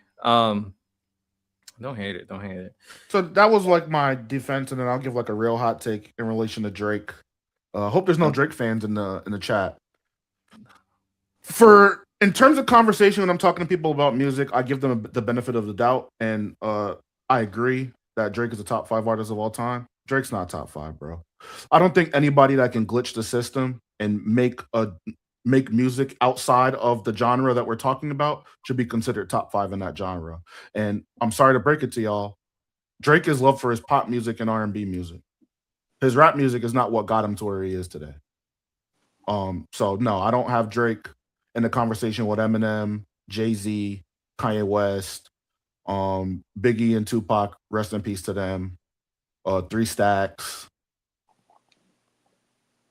He doesn't have the lyrical ability. He doesn't have the catalog. He has the sales and stuff, which is cool, but it all comes from pop music. Look at all of Drake's biggest music. You're going to see One Dance. You're going to see Passion Fruit. You're going to see all of the poppy songs. None of the rap shit. So we got to stop with the Drake is this top 5 rapper gimmick, because he's not. And also, he might be a white supremacist masquerading as I didn't hear this. He might be a white supremacist masquerading as a Canadian black Canadian. He's a sleeper agent. He a sleeper agent, Tom. He's a sleeper agent. When they can't, what I see how Drake was before he was rapping. The chain, man. And it's not that blackness is meant to look one way. It's the fact that he thought it did. That's the thing. Man, blackness does not look one way, but he thought it did. That's why he changed. Man. And that's why they did the whole, like, he spent summers in Memphis. I'm from Memphis. That nigga is nothing. That nigga's a white supremacist masquerading as a black Canadian, bro. It's nasty. That's hilarious. I don't like. Actually, that's my take. That's my take. I'm not defending. Drake is a white supremacist. I'm giving you a point. you got a point for me, though. Drake is a white supremacist. And that's my hot take about rap, bro. About music. Drake is a white supremacist. Hilarious. You know, I wish J-Rob was up here. Doesn't J-Rob like J-Rob adores Drake. I'm sorry. Oh, J-Rob would have been perfect if he was up here. I'm sorry, J-Rob. He's a white supremacist. Yeah, he's gonna see. Hopefully, this becomes a clip when we automate it. Oh my gosh! Hilarious. Oh, that's gonna be hilarious. I fuck with Miles' take. A little bit biased because I don't like Drake, so I'll give Miles a point as well. All right, shout out the music hot takes. Wait, did my Drake take it a point or no? Yeah, no, I'm good. That was hilarious. Yeah. Let me start pushing that prop. Hold on. Let me start getting some facts together.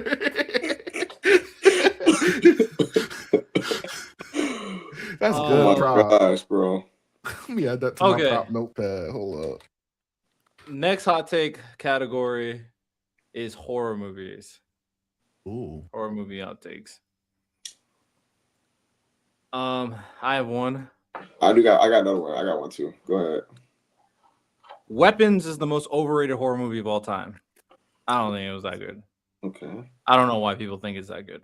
I don't understand the rating. The only thing that was interesting about the movie is like how they were like producing the movie with how the scenes change and how the scenes connected. Like you can talk about like the film strategy being cool, the plot, the premise, the horror, the concept of weapons in general. What the fuck? I still don't understand what that meant. That I don't get why they called it weapons, to be honest. And if you're telling me this like thematic, you're not deeping it enough. Fuck you. How about that? So I don't think Weapons is that good. I think it's the most overrated horror movie of all time. And Yeah, and it's not scary either. It's not even. I barely even call it a horror. Maybe a thriller. Definitely not a horror movie. Well, that's gonna lead into my hot take. Oh, what's up? Man, I don't think Obsession is a good I movie. knew he was gonna say that. I was like, "What's my session?" I knew he was gonna say that. Oh my god, I knew he was gonna say that. As a horror movie, I don't think it's as good as some of the other best horror movies of all time. I just don't see Obsession as a movie that fits in the horror genre. I consider it more of a thriller, maybe a mystery, things like that. But as far as what I consider in a horror, I just don't think it has all of those themes, and I don't think the movie's particularly scary at all. Unsettling, I think, has to do with the relatability of it all, but I wouldn't call it a horror movie. I think movies like Hereditary are better. I think Midsummer's better. Um, Agreed. there's a movie. It's drawn a blank. I saw it with Gabe a few years ago. There's a movie with Nicolas Cage about dreams. That movie's better. That came out 2 years ago as well. I just think when we're talking horror, I don't think Obsession's that good. Thriller, we got a whole different combo. Oh, that does know, bring man. the question of, That what does that mean when it comes down to like Heretic was the movie I was thinking of. Heretic is a better movie. Oh, the one where he's like he's like a white hair dude, ugly Nicolas Cage, right? White hair is that's a different one. Heretic is a movie about this guy that lives isolated in like this nice ass house, and these two girls who are like, let's just say they're Jehovah's Witnesses. They come to spread their idea You told me to watch that movie, right? The movie's fantastic. Yeah, that movie was really good. I still was like, oh, is he? Is he not? Is he? Is he? It was a good premise. I'm not gonna lie. Okay, that movie was really good. I do raise the question in terms of like the premise of like horror and thriller, and these are semantical terms, but for me, when it comes down to horror, I want to feel. This is why horror is my favorite genre. It's one of the only genres where I'm really like feeling something in the movie. Other than, of course, like you can laugh and whatever, and it's just like, oh yeah, that's cool. But feeling something in your gut, that's only reserved to horror. So very few horror movies can get that out of me. And I also think horror writing is like the best out of any genre. Sure. With that said, Obsession made me feel something in my gut. I'm not gonna lie. I was feeling like, bro, I felt so unsettled when it comes down to Nikki, and maybe because of the relatability aspect of like women, not necessarily. Well, I've been with like kind of crazy girl, but nothing that crazy. But it's just like, not only do I feel unsettled regarding Nikki and what she provides as like this stalker crazy chick, but also Bear being like this piece of shit as well. It kind of gives a similar feeling when I'm like feeling tense about this like horror thing that's happening, like The Conjuring, maybe. So it's kind of semantical. I understand your premise, but I definitely felt a lot watching Obsession. I'm not gonna lie. I don't hate the take though. I lie, man. Obsession made me feel weird, bro. Obsession, especially their certain scenes. It wasn't like the necessarily crazy girlfriend. It was more so like the acting around certain things. Like when, for example, when she walked backwards, that was just, it wasn't like scary, but it was like creepy. You know what I mean? But if I'm thinking my hot take, man, these new horror villains ain't messing with Jeepers Creepers, bro. Jeepers. Oh, Bam was good, Bam. Jeepers Creepers was the original demon, good, bro. Joe. Was good. Jeepers Creepers was the original demon. These other horror villains ain't messing with Jeepers Creepers. I think he was, to me, I mean, I watched Jeepers Creepers 2 as a kid, and I watched it again as an adult. But as a kid, that movie shook me to my core. I think that nigga's probably the scariest villain that I've seen. Ty, you're cooking crazy. Jeepers Creepers is the only one that was like, when I was a kid, frightened the hell out of me. Jeepers Creepers was scary as hell. I actually agree. I'm gonna give you a point for that. Now I do think there's comp. There's one comp I'll give you. Freddy Krueger. Nigga, just stay awake. Just stay awake. Just stay awake. Never go to sleep. That's crazy. Hey, man. All right. Bama is officially here. Bama's been on the podcast before. Bama, right now we are doing hot takes. We're talking about horror movie hot takes right now. But yeah, Bama, what's up? I was gonna say Candyman, honorable mention. I don't know, growing up, little kid, that hook scared the shit out of me. Especially those bees, that was weird. I don't know, horror movies. I'm a wussy with horror movies. I was scared of Chucky.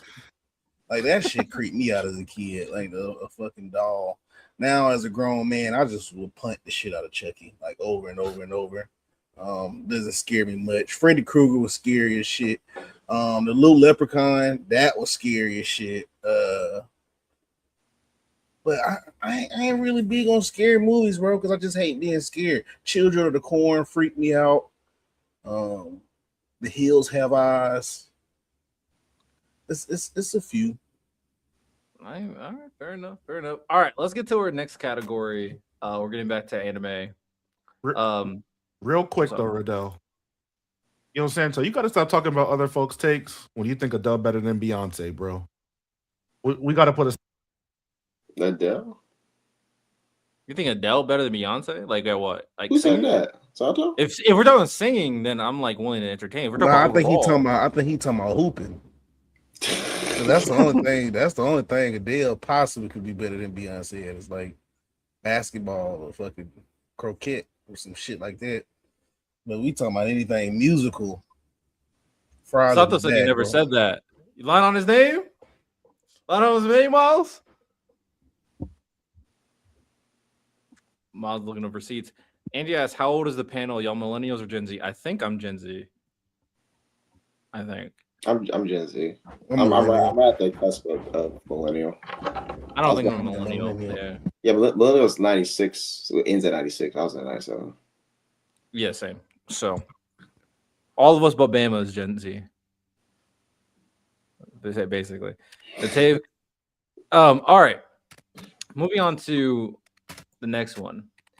A current anime, manga, webtoon hot take from like this current era of like anime, manga, webtoons that are happening now. Not like the older stuff. So, Bama, you got a hot take for this? How you feel about current anime? Hey man, I'm at the point, bro. We just got to go ahead and say it, bro. Jin Woo is officially the strongest in anime. I know Goku fanboys and everybody just want to keep admitting it's Goku. But if you read the scriptures, there's no way you can't tell me that Jin Woo isn't the strongest in anime. I'm standing on that. That nigga's OP. That shit is cheating. He has hacks as well as all the other shit. So, yep, I'm going that. I'm convinced. I ain't lie, bro. Goku keep a lot of these niggas lights on, bro. Goku be keeping folks lights on, bro. Like, first of all, Dragon Ball fans don't. Goku's not as strong as Dragon Ball, so it's not Goku. But yeah, like, but also like Jin Woo. Who else? Rimuru. Go keep these niggas bills paid, bro. Because it's always can it be Goku, bro? Keep y'all lights on, bro. No, but no, Bama, no, not Sunjin. What are you doing? What are you doing? Jin Woo stronger than and Goku. Like I've read, so I know what you're trying to say. But he's stronger than the god of the entire Dragon Ball universe, who can make and destroy universes in a split second. But isn't that kind of the same level he on as a monarch? Wait, he can just erase universes. No, he can't. It took him a while to like fix the universe. It took him a while. I don't know. Look, if you talk about something, because what was them? What do you call those? It was like angels or whatever. Like they had the dad and they killed their dad. Like, bro, come on, bro. Like that's like in Dragon Ball sense, that would be like Beerus and all of them like on that level. So why couldn't he already be on that level anyway? Let's look at the people he fighting. And then he fought them by himself the second go around with just his shadows. He's OP, bro. If we're talking about Beerus, he could probably fight Beerus, but we're talking about the Omni. What is it called? Is it the Omni King? I forget what he's called. Yeah, Zeno. Stronger than Zeno? Nope. It's just because how they made Zeno, bro. He could just erase stuff like on command. Like, I mean, I guess. Maybe next time, Joe. Maybe next time. You stronger than Saitama? Nope. I mean, if he's stronger than Goku, don't he gotta be stronger than Saitama? Yeah, that's what I'm thinking. Like, because does Saitama hit him one time? It's kind of how it goes. I don't know. Riddell, you said Sinbad? Nah, not yet. You showing the Sinbad? You see Magi? No. You watching Bleach right now, right? Yeah. You stronger than Yuha? That's what I'm saying. Like, yeah, I think he would be stronger than Urahara.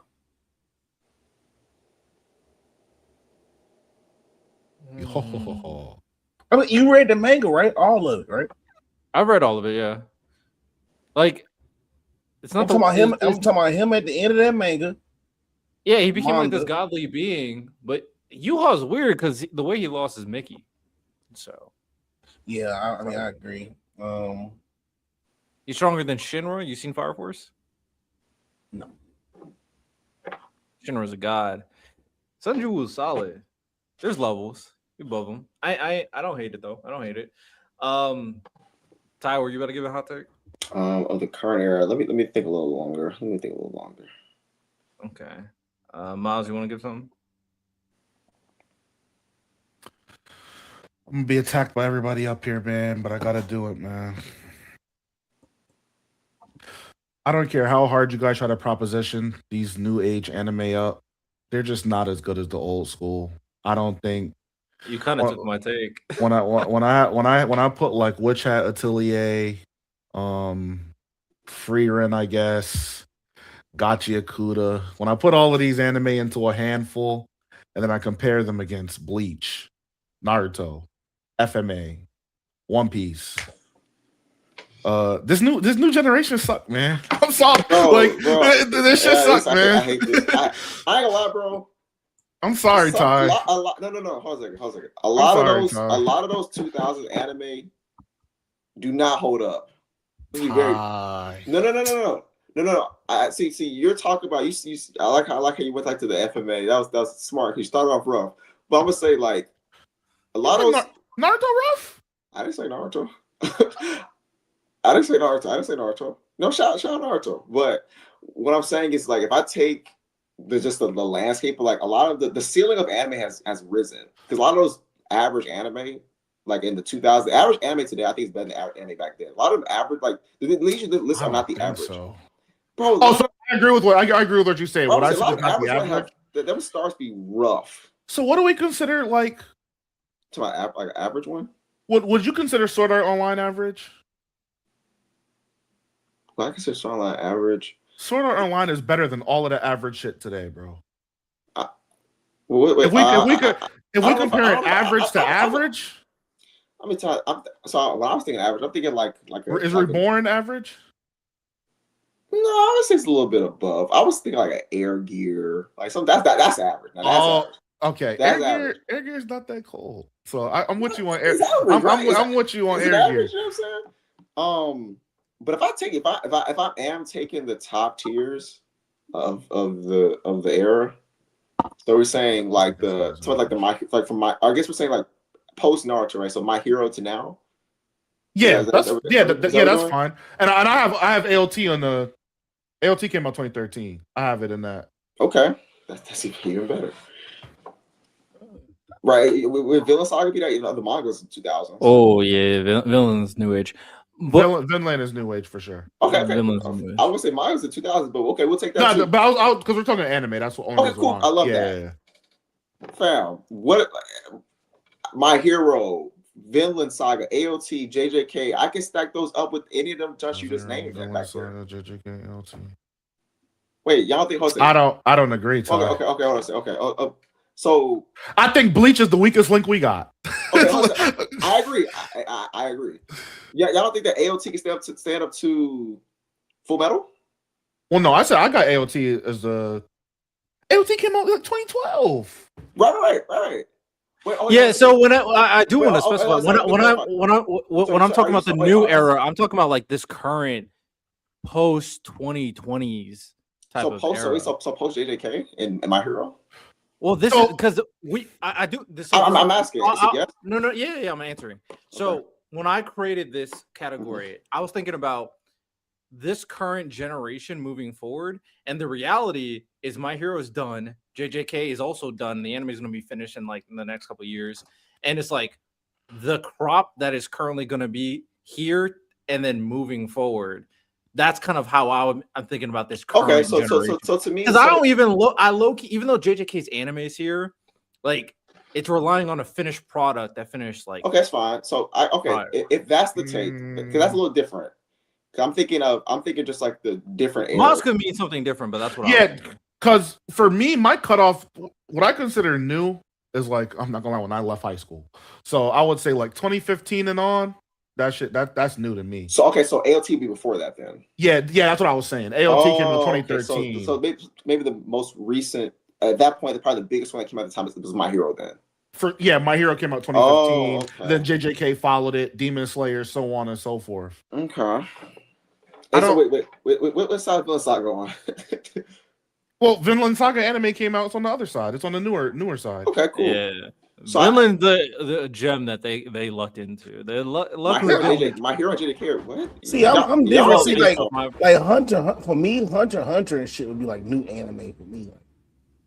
Even I was okay. Well, they got the remake. I know they came out in like 99. But I'm talking about like 2011. You're talking about 2011. Yeah. If you're talking storytelling, My Hero JJK are just as good as all those things y'all listed. Like I don't see how they're not. Storytelling, I can agree they're as good, but as a weekly watch, I don't agree that they're as good. I think they're a better weekly watch. Like the My Hero JK, the Naruto and Bleach and then One Piece. Yes, they're not a better weekly watch. I wasn't watching any of them weekly, so I was watching Naruto and Bleach weekly. JJK, but I was reading. Huh? When they were coming out? I like JJK. I don't like My Hero in that convo. I like JJK in that convo. No. I'm saying. I remember watching. Okay, you think my Bleach was a better weekly watch than My Hero? Ty, I might. Bro. What? Ty. Okay. Ty. Do you think so? Ty. Waco Mundo, a Espada arc, fake Korokoro arc. Watching that weekly. And mind you, I'm saying those 3 arcs, but that's really that's 200 and semi episodes of the anime. Yes, bro, that's a better weekly watch than My Hero. Yes. Oh, I mean, I definitely like Bleach more than My Hero. The weekly conversation though is a little tough because of the filler. Nigga, forget the. I'm not counting filler. I'm counting. We're not. Oh yeah, I got. So the honestly that Reiko Muno is like better than anything My Hero has. Then that's what you have to think. Y'all think that? No, I think the moment of the final arc and then the villains saga is good. It's not Waco Mundo. Look, I'll stand on the tie. Not Waco Mundo, but a Espada arc through to the end of the Bleach. Bro, anime. What? Yeah. Yeah. What else here? You know what? Yeah. I also love Soul Society. Y'all, My Hero's.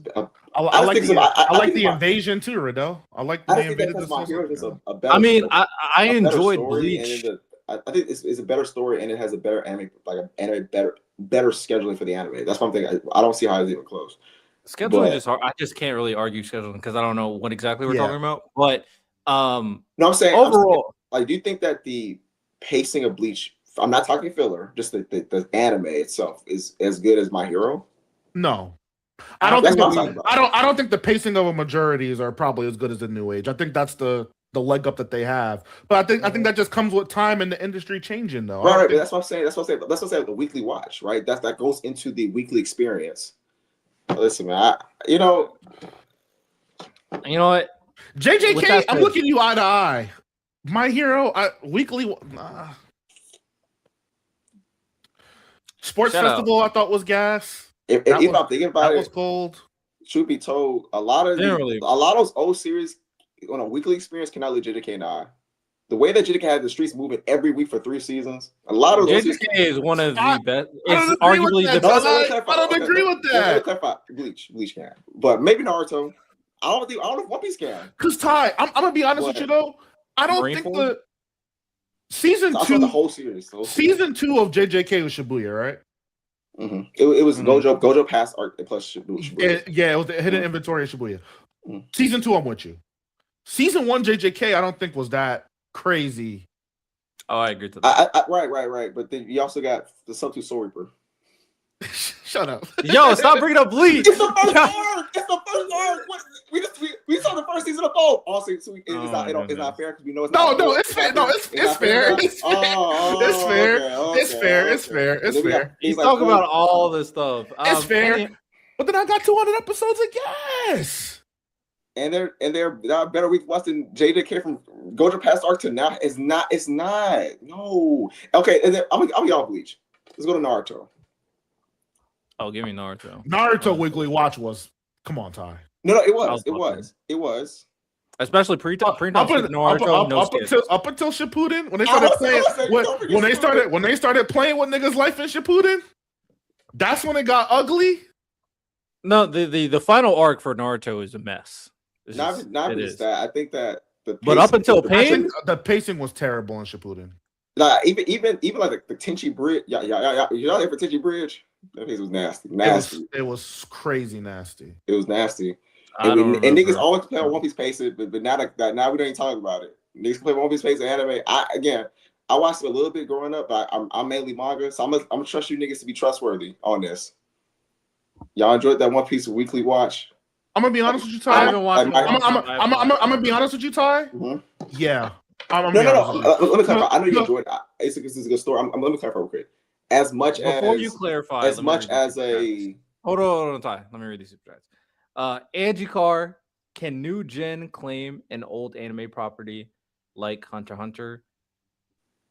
Yes, with the reboot, I would agree. I think, but still, to Miles' point, it's 2011 though, so it's still before his threshold. No, they're using that as an example. Like, right. No, I get you. If Soul Eater got rebooted with modern animation, yeah, they could claim it. They could claim it. Yeah, but they would call it like Soul Eater 26 to represent the year it came out. But for One Piece specifically, so that means we got Thousand Blood War. I mean, sure. No, I'm not giving that. Because to me, if that moved the needle that much to you, like I don't think it doesn't. That's why I was like. Let me read this as well. Santo said 2BRX weekly smoking a lot. 2BRX. I disagree. I don't think 2B Hero Weekly was that good. I'm with y'all. When I watch Full Alchemist Weekly on Toonami, Full Alchemist. Yeah. Attack on Titan Weekly. Attack on Titan Weekly watch was phenomenal. Yeah. I'm leaving Full Metal Naruto. I'm leaving Full Metal ALT to the side for a second. Death Note Weekly watch was phenomenal. And I'll move Naruto to the side, but Shippuden got to come back. I'll talk to Inuyasha. How are we feeling about Inuyasha? Inuyasha was fire. Was really good. Yu Hakusho. We'll bring it to the table podcast. I was too young. I was too young. I wasn't really watching it. Well, Ben was fucking with it. Hey, he was tough. That was it. Hey, what about y'all boys go with Gundam Wing? I am a Gundam demon, Bama. That's what I'm trying to tell these niggas. Hard, bro. Gundam. Nobody ever talks about Gundam Wing. Like my nigga Hero, you. My nigga Hero, you. Bro, yeah, bro. What was more with the Death Slice, bro? I was like, bro, that shit was hard. Nobody ever. Gundam was tough, bro. Gundam was tough. I mean, I shot, bro. I'm like, okay. SAO Weekly. You see Yu Hakusho, right? Ooh. Yu Hakusho have a better weekly watching Witch Hat. Yeah. I don't like Witch that much, but you don't like Witch Hat that much? No, I don't like it that much, but I also don't like Yu that much. So, I don't know. Ty, I think Witch Hat is good. I don't think Witch Hat is crazy good. I think if I take that, if I tied you to a chair, say you gotta watch Yu Hakusho the first 13 episodes, or Witch Hat, you taking Witch Hat? Yo, that's not fair. That's all we have. That's not fair. You're right. It's not. Oh, because the start is way better, right? Right? I would go there. If you gave me JJK or Nart, exactly. Man, it's because the start. We all know the start is way. We all know the start is way better, so we want to use that. That's why y'all niggas like the tiptoe around that and Bleach and other series. I mean, I'm not around it. To be fair, because like a lot of this is based off like memory of things that I haven't watched in years, but also our understanding and like our appreciation of like pacing and watching things weekly was very different back then versus now, where we're kind of wanting things a little bit more immediate. So it's really a hard conversation to make because like how I was viewing things when I was a child versus how I'm viewing things now is extremely different. But that's why I revisit a lot of these things. Like I revisited them to a degree, just to kind of. I still go back and watch Naruto. Sometimes, you know what I'm saying. I went back watch Full Metal. I watched Full Metal. Me too. 50 times. AOT 50. So at least what I'm talking about, I have a good memory of them as an adult. And you know, we spent so much time. Like, you get a point. You get a point out of it. But Ty, on the real though, like when it comes to like JJK, My Hero, those. I agree with you, but when we go outside of that, nigga, it ain't shit to watch at the crib. Yeah. I'll be honest, Ty. When you go through that Crunchyroll, you gotta admit. Wait, Ty. But no, because Ty, I want you to level with me, right? We watching Free Win Weekly, my brother. Why are you going to Free Win? Because I want you to. You said post 2015. So I'm thinking about Demon Slayer. I'm thinking about all these things. I'm not talking about just right now. So I have to. That's why, you know what I'm saying. It's not just if you say, "Hey, previous Emmy to this year," you got me. But I'm talking post 2015 to now. I don't know, bro. But that's why I'm saying, like, even if Demon I give you, had the streets moving. No, I agree. But nigga, we got like 5 series, bro. Once we step out of those, it ain't shit to watch at the crib. But also, let me clarify, right? So let's think about this, right? So 2015 to now, that's 10, 11 years. Sure. Are we taking 2005 to 2015? Because we said Yu Hakusho, which was like the 90s. We got a 20-year span.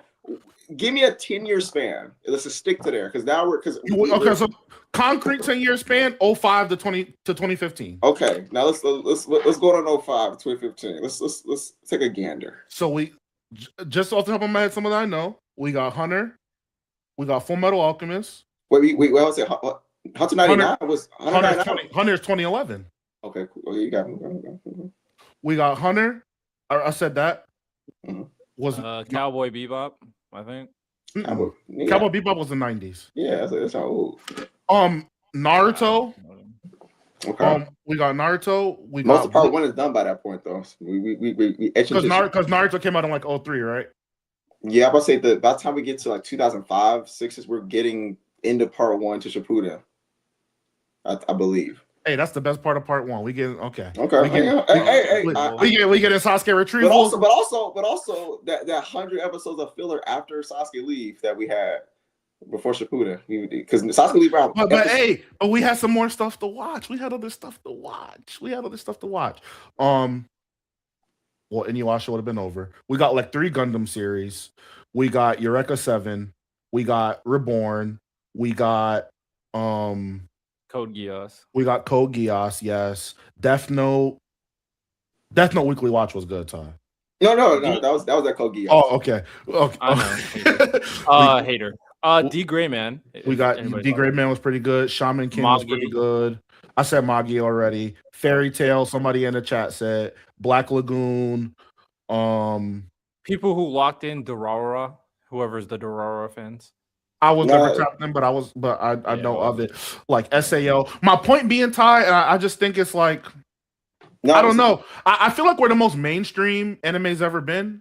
I think Santos said this earlier. There's no mid-tier. There's all of the good shows that you've already mentioned, and then we have the fake gimmicky good shows like the Lord of Mysteries, the Free Ren, the shit that niggas want you to say is good, but it's actually not good at all. But they want to market it as good. We got all of those. And then everything else is ass. I don't think that was the case for the old school anime, dog. I think we had really great shows. We had really great shows. We had properly ranked mid that was watchable. You know what I'm saying? I could watch a bo. That shit was retarded, but I could watch it. Miles. Lock it, Miles. My fault, YouTube. No, but I'm saying. No, I'm there actually there with you because like I'm with you on the free ring gimmick. Stop with the free ring gimmick. Go with the rest of this conversation. Yo, it's supposed to be boring because like time. No. Nobody said that. It's supposed to feel slow because like her life is slow. No. I will Or say, Lord of Mysteries, you watch it, and if you can catch on, it just means you're really smart because you can tap in to us telling you 7,000 things in one episode with bad pacing. Someone told me that it's supposed to be boring because pre-real life is boring and slow. I'm like, all right, bro. I think that's a stupid thing to say. That shit ass. It sounds ass. No, I don't disagree. Did you tell me that, Riddell? Stop lying. Yo, Riddell. This is a hot take show, not a lying show. We are not lying up here about things that I did not say. I will say I'm there with you, Miles, because like I wish more anime that was just a fun ride was like Water Magician. Or I'm just chilling. I'm vibing, just enjoying myself. All these anime are so trash, they're so bad, they're formulaic, they're like the same. The repeat anime is so bad in this generation. There was this anime back in the day called Charlotte.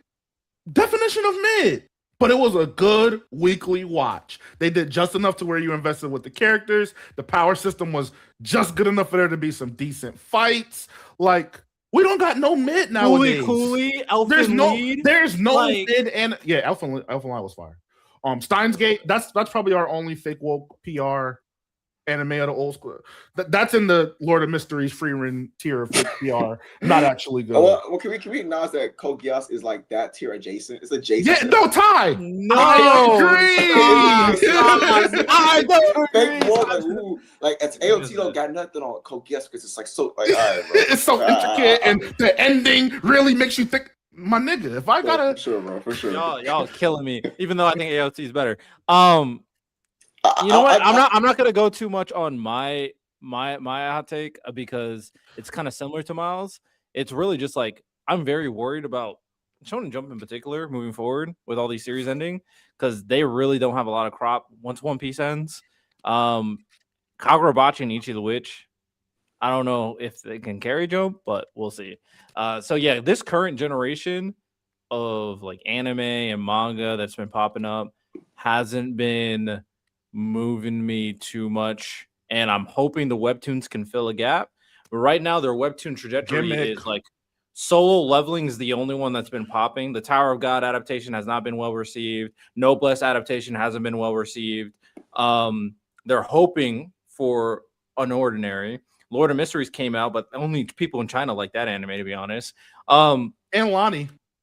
And Sauce. And Lonnie. And Sauce. I think it's cool. And then there's the new Alexseid anime. Nobody's really excited for that one. God of High School should have been way better. That was not a very good adaptation. So it's like they're trying to fill the gap, but the gap is not being filled. And then Shonen Jump is slowly like ending all their good shit. All right, here's my thing. Well, I'll give y'all both a point because y'all both pissed me off. But I'll say this, right? The first of all, 2000 anime was the king of give me one season of a series and never finish. That was the 2000s literally model. We have so many series that we like that all got 13 episodes and find out that wait, there's a manga continuing the series and just leaving for dead. And two, Shonen Jump will be fine. It's the same thing that people thought when Dragon Ball ended. There's nothing to fill the void. Shonen Jump is dead, and it went through a drought until One Piece. People thought the same thing about Naruto. Oh my God, it's over. Then JJK, My Hero, Demon Slayer, all these series came out. So I think Shonen Jump is in that same. It's living in the same era. Like there will always be greater stories that come out. It's never going to be like it's the magazine's going to die out. Like it's this cycles. I'm saying to say that this cycle's happened multiple times. This isn't really new. So. Fair enough. Before we move on to the next category, Bama. Any other anime hot takes you wanna drop on us? Oh, speaking of the new gen anime, I'm still mad. I watched Ninja Comboing. That shit is the ultimate catfish. I don't know what happened, how that shit went the way it did. It started off so great, and then just out of nowhere, it's just like, what do we gain from this shit? You know. Like that was ass. That was a tough one. You know what I mean? Being an anime casual, that was a tough one right there. That almost made me just start reading books, bro. But you know what, Bama? Here's the thing, bro. This is what I'm saying. We low-key getting like 90s old heads with basketball. Those type of series existed. I just don't remember the name of them. Like there was when I was watching old anime back in the 2000s. So I was going on anime websites watching. I was watching random stuff, and I saw a bunch of buns, but I don't remember their names, so I can't tell y'all. But they were there. There was a bunch of ninja comedies out there, man. It's like when niggas say, "Oh, you know what I'm saying." I'm just saying, there's more ninja comedies now. And then we got got anime that are LARPing is good anime that are Ninja Kamuis. That's what's killing me the most. Anime that's LARPing as good at like these. Like Free and Word of Mystery. Bro, I see your Stop I raise your saying Kogiyas. I raise your Kogiyas. Oh my god! Another thing terrible too. opinion. I'm kind of mad. J-Rob, Ty, you gotta roll in this. I'm mad y'all made me read manga because now it's like I'm waiting for this shit, and then then when you realize how long you gotta wait for it, it's like damn, bro, 10 years, like this is fucking crazy. It's like, but what series you reading? That makes you wait that long? Probably Hunter x Hunter, huh? Yeah, Hunter x Hunter, shit. What? JJK, a lot of that shit. You still waiting on that shit? Like JJK over? What? No, I'm talking about like Gojo versus Sukuna. That's what I'm saying. Like the fact that you read the manga so far, now it's like, well, shit. I'm waiting. I'm waiting, and then it's like you gotta wait. It's like, oh, when this gonna come out? Oh yeah, 2030. Like, oh okay, like. I'm kind of mad I read it now, like, because it's just like when you watch it now, it's like, okay, all of this stuff gonna happen, but it's like this is my favorite part of the manga I read. I'm waiting for this, but I don't know. That's another thing too. Read them scriptures at your discretion, because if you go too far, it kind of ruins some of the anime for me. Not really, because YouTube like really. How they animated it, that shit was fire. I'm not gonna lie, that was pretty dope. But it's dope. We're actually going to skip the rest of the category so we can go into the last two segments so we can finish at a decent time. So I have a controversial topic for us that I want to bring to the table. It's basketball related at the end. Okay, so I'm gonna read off some of you guys' hot takes. Just another reminder that if you guys want to be a part of stuff like this, join our Discord so you guys can drop your own hot takes. And I'm only going to read the hot takes that are in this Discord channel. So if you haven't dropped one there, I'm not going to, unless you send a super chat, then we'll read that, of course.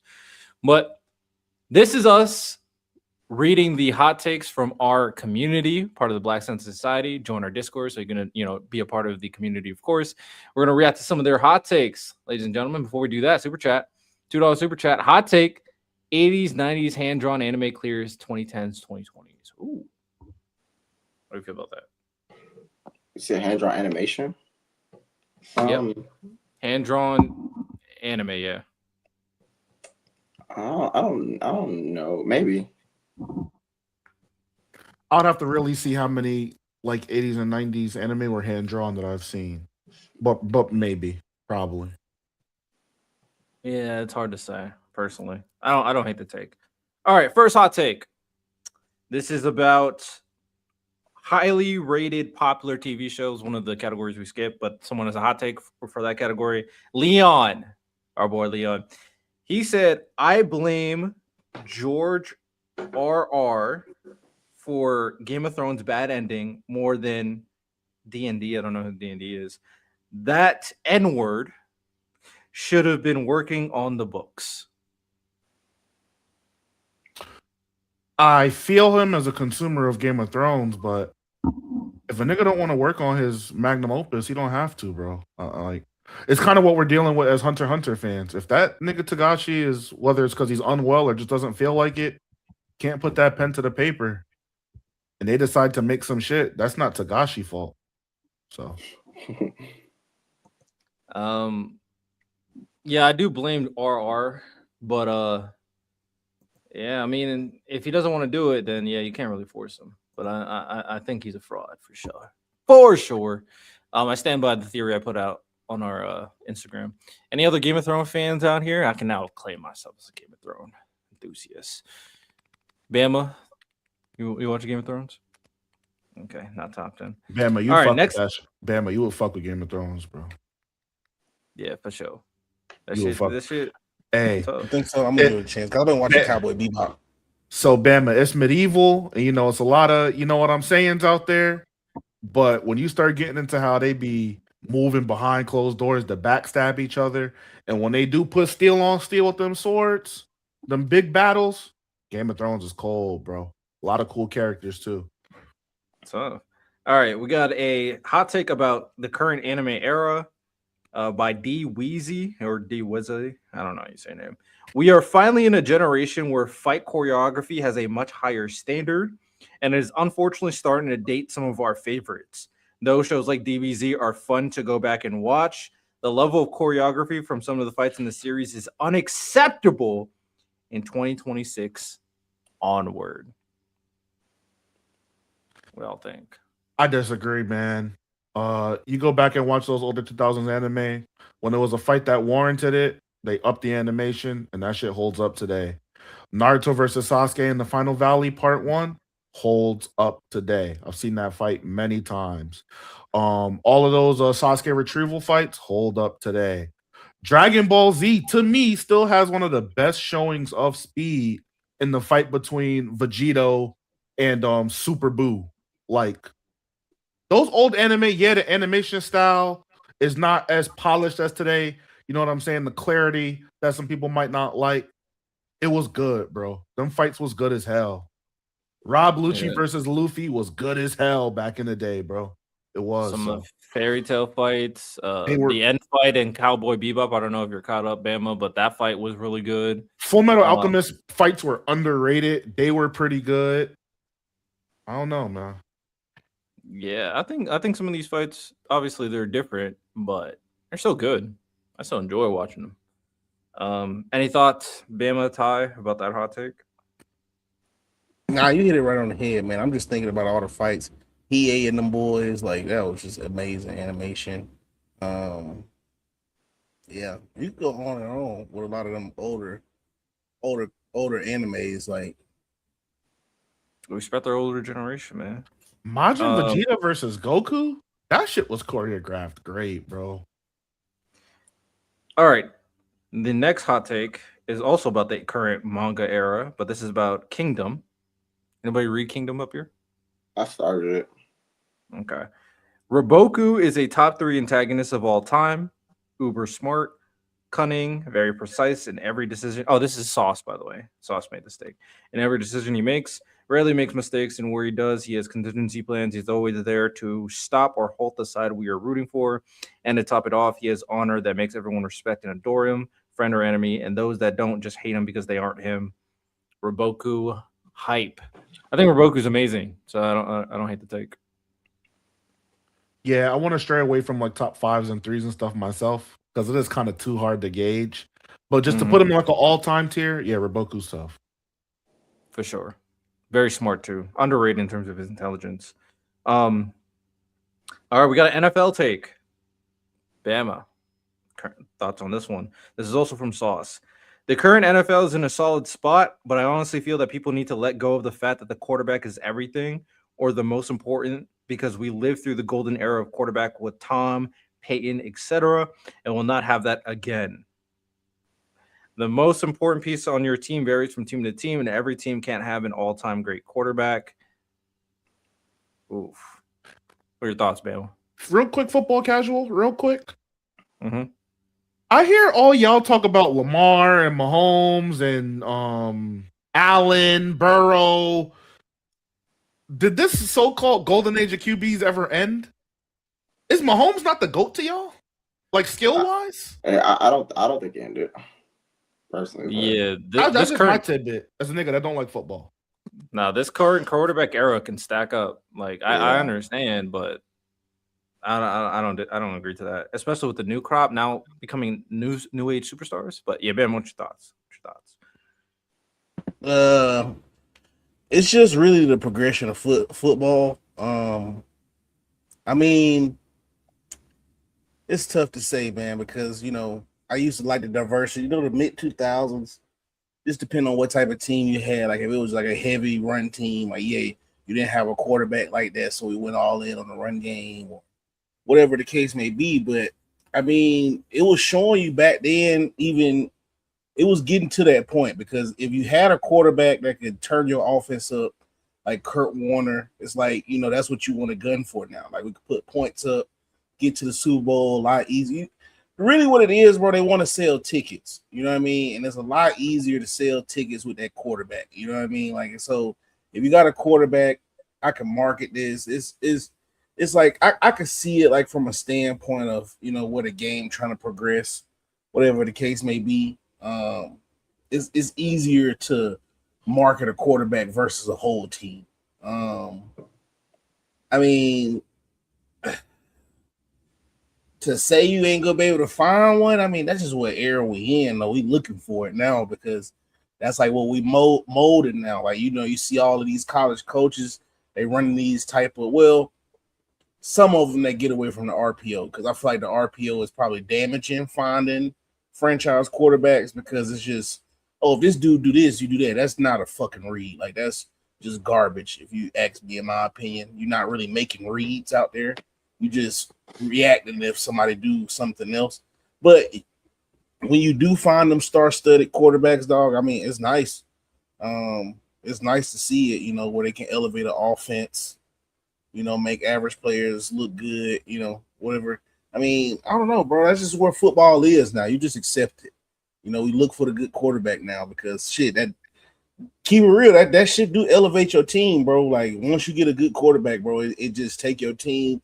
Like, if your team was a B plus without a quarterback, it takes it to A minus, A plus. Like, it just elevates the team. Like, unfortunately, but a good quarterback does do that. So I see why they fiending for it. I see why they looking for it, you know, every draft because, like, bro, that could change your whole franchise. You know what I'm saying? So Respect. Sauce with his third hot take. It's about music. So Miles, I want to hear your opinion first. I feel like the low IQ of this generation is more to blame for the rap game right now than anything. People accept anything, especially if everyone else is fucking with it. The low IQ. What was the first part? The low I. Oh, okay. I feel like the low IQ of this generation is more to blame for the rap game right now than anything. I got you. I heavily disagree. Unfortunately, because of one of my goats, not like actual goat, but somebody I really like, but because of Playboy Cardi, rap has entered its punk age, like how rock entered in the early 2000s, and unfortunately, we're in a situation where a lot of the newer up and coming artists want to branch out and make new types of rap, and then the mainstream artists are washed, right? Looking to Drake, Kendrick, and J. Cole to kind of carry the rap game is kind of over with. Them niggas are getting older, Future's getting older, things like that. Lil Baby, them niggas aren't good enough. Lil Baby, the Baby, Gunna, them niggas just aren't good enough, or they have controversy around them, preventing them from getting there. We're in a punk age, bro, where we're now seeing a bunch of different subgenres of hip hop, and people are more so worried about being creative than they are about, you know, carrying an art form or being rich and famous. And that's kind of where it's at. So yeah, I mean, if you want to say rap is dying, like I couldn't agree with you, but I don't think rap will ever stop being a top 3 genre ever. It just might not be the number 1 genre anymore. It might, you know, kind of go back to pop. But we're just in a rock era, that's all. In the early 2000s, we had got garage pop, we got grunge, we got different types of metal, all of that stuff. Rap now has rage, clout rap. There's just a bunch of different subgenres. So yeah. I respect it. Creativity. This is a hot take from Gabe. This will be right up Ty's alley. It's about the NBA. Tim Duncan is the most overrated player of the 2000s. What do you think, Ty? Out of the stars, yeah. I like the top players in the 2000s, yeah. Either him or yeah, it might be Tim Duncan, man. Allen Iverson? I don't think Allen Iverson's overrated. I disagree. What is over? Hold on, time out.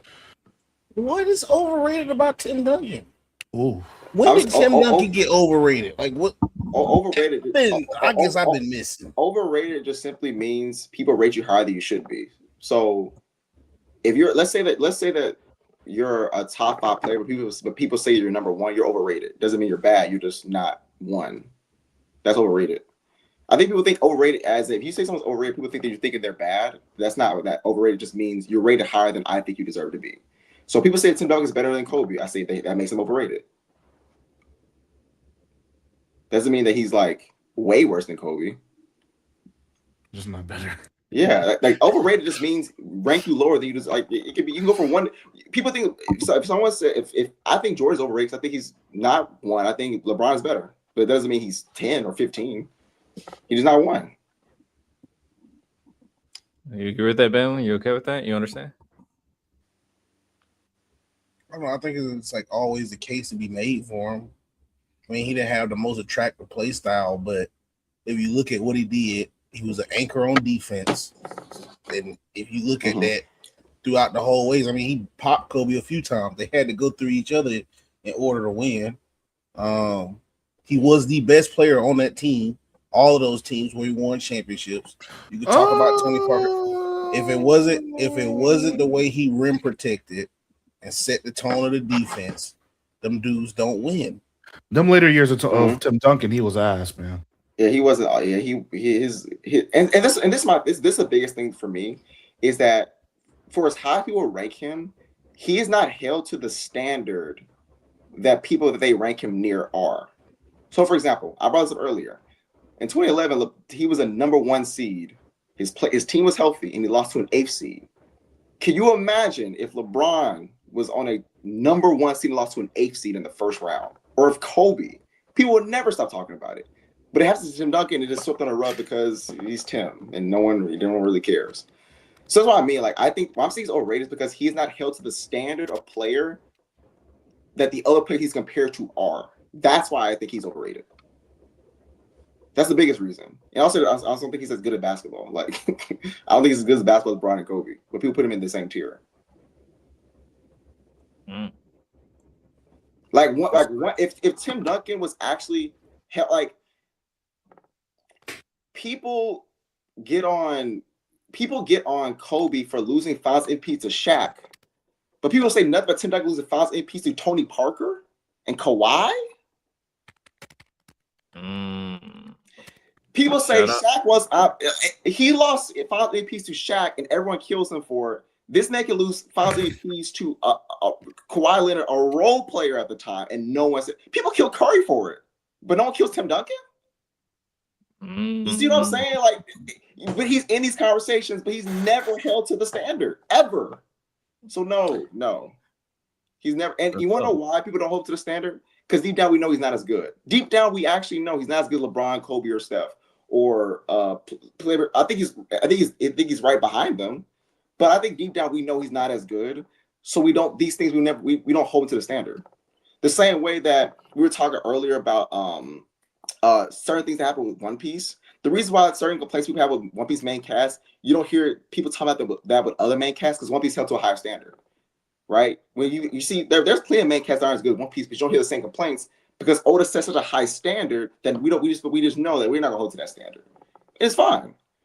So no. And the reason I brought up Steph is because people kill Steph for losing 5 MVP to Andre Iguodala. Am I lying? Nope.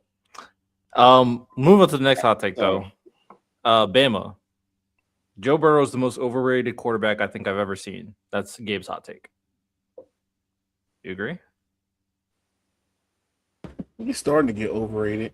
I ain't gonna say he's the most overrated because I mean his numbers stack up, but I will say between him and Josh Allen, man, them boys be getting passes. Boy, they get hall passes, golden hall passes. Like, yeah, they do.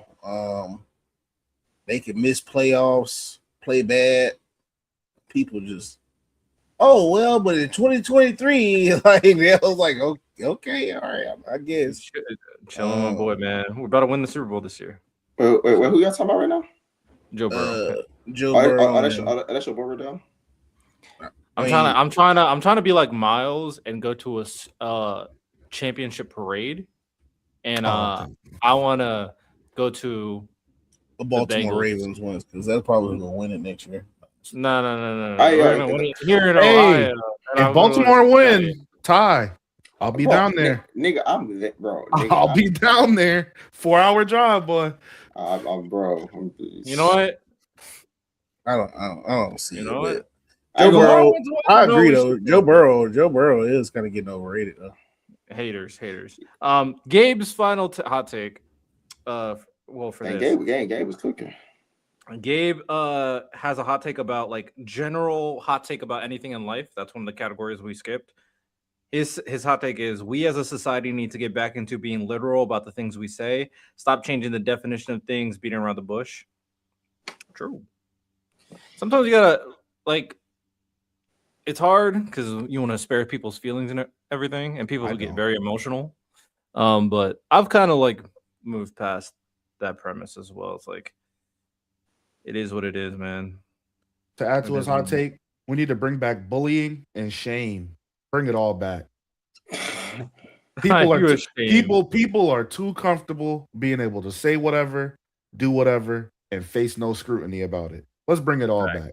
Bullying and shame. You know what? Cook. We grew up with bullying and shame to where you know certain stuff was not going to fly, whether it's with your peers or your elders. Bring it back. We need to, because that's saying, oh, as long as you don't do it to me, it don't bother me what you do in your own time. Like, nah, bring that shit back. Because people be doing weird shit on their own time, and look where we ain't got from just letting people, oh yeah, as long as it ain't bothering me, that shit is spreading like wildfire. So I agree, bro. Bring all of that shit back. And then especially the bullying, bro, because I mean, you get stuff where kids, go crazy off of what people say on the internet. You could just simply cut your computer off and go outside and ride a bike, go play baseball. You know what I'm saying? Like, it's so much stuff outside that y'all can be doing besides letting somebody on a screen get to you. And then you gotta learn how to talk to people. People be awkward now, you know what I'm saying? When you I agree. People, it's just better. Just build those basic communication skills, because that's what 100%. It is. We've lost the ability to communicate because now you gotta, you can't say this because it make me feel like this. Like, no, bro. We need to reset, reset, be able to talk to each other, be able to disagree, be able to agree to disagree, all of that stuff, bro. Agree to disagree. No. Agree to disagree, but listen, I like agree to disagree, but I hate when they get hit. I love it. I hate when they get hit. Agree to disagree when they wrong, bro. No, it's not. Yeah. Don't do that. Yeah. You funny, bro. Riddell, to add also, I don't mean bullying and I don't mean no harm when I say bullying, but I want to provide an example, right? When we were growing up, right, and thoughts have always existed, right, but there's a difference between the whole school knowing a girl was a thought and getting around and a video circulating that she was a thought and getting around. Nowadays, that's become lucrative business. We need to bring back bullying. Bring back bullying. Yo, you could do that. That's over to say become a lucrative business. No way that went from a girl's deepest fear to a lucrative business strategy with management teams and come on, man. Hey, if y'all really want to talk, if you want us to talk the shit, let us know. Let us know. We might have to spit some game, but I'm gonna continue for now. NFL hot take: Bijan has the potential to be the best running back of all time. This was said by Joystick. What do you think, Bama? Depending on if he can run for 2,000. He's talking about potential, so his traits, his ability. You think his ability can get there? I mean, there's a lot of running back with good traits, but I mean, you got to be able to put them numbers together eventually. Like, I mean, I can say Bijan does have the talent to possibly run for 2,000, but can he? Like, you know what I mean? He got to be able to run for 2,000. He got to be able to get 10,000 yards on his career. So it's a lot, bro. Like, to be like one of the top running backs, and then I'm not really. It just really depends, bro, because I ain't really just like a big fan of just because it looked nice. You know what I'm saying? Like I'm a fan of results. I mean, I agree. if you run for 2,000, get the 10K, 11K. I mean, I ain't mad at it. You know what I'm saying? Like, but I mean, it's a lot of legends in front of you, bro. I mean, shit, it's a dude still playing in the NFL. He got to eclipse Derrick Henry. Like, I don't know. Like, would it be better than Derrick Henry? I don't know. Like, I don't know. Yeah. It's tough. Traits can only take you so far. We got another lifestyle hot take by Sauce. Now, this hot take by Sauce. Yeah, this sounds personal, but he said people change the rules about something to make it suit them. You can't say you are celibate, turn around, give it up, and then say my celibacy isn't the normal type of celibacy. It's only one. Yeah, I ain't gonna lie to you. What is he talking about? Yeah, I would say Sauce. What's going on, bro? What is he talking about? Yo, this must have happened to Sauce. Like, I don't know. You either seen it on the internet or it's something happened to him. But tangent, I did see that women were going overseas. I don't remember where. And there's a surgery to restore their virginity. It repairs. Did you show me that? Are you the one who showed me that? I might have been the one that showed you that, but it repairs their hymen and it allows them to then LARP as if they had never had sex before. That shit's it's a real procedure. I am not joking. You know something that as a Christian, these type of things may be like, yeah, we're about to end soon. It's like, what if you sound like my mom, dog. Jesus about to come back because I don't feel comfortable sharing earth with some of you niggas, man. Like, all right, bro. All right. Oh my god, that's funny. All right, let's speed run some of the last ones. We got here is one about TV shows. Breaking Bad is overrated as fuck. They can have all the awards they want. Snowfall is greater than Breaking Bad. Leon said this. Absolute bot take. If you've seen Breaking Bad, Snowfall's phenomenal, by the way. I think Snowfall, as far as like black drug shows, might be the apex. I think it's better than Power, in my opinion. But Breaking Bad is on a whole different. Breaking Bad is in a whole different playing field. Hey man, we love Power, man. Shout out, man. New genre in our Discord said Daredevil is the best live action superhero TV series ever. Live action superhero. I like Loki more, but I still haven't seen season 3. So I've been hearing good things about Daredevil. I might agree with him for now. I've seen all of Daredevil. I might agree with him for now. That's really good. So I don't hate it. Gabe said he's breaking my rules and he wants to slander Kyrie. Kyrie's the most overrated player of all time. That was what I wanted to bring up to you guys, right? We all watch basketball.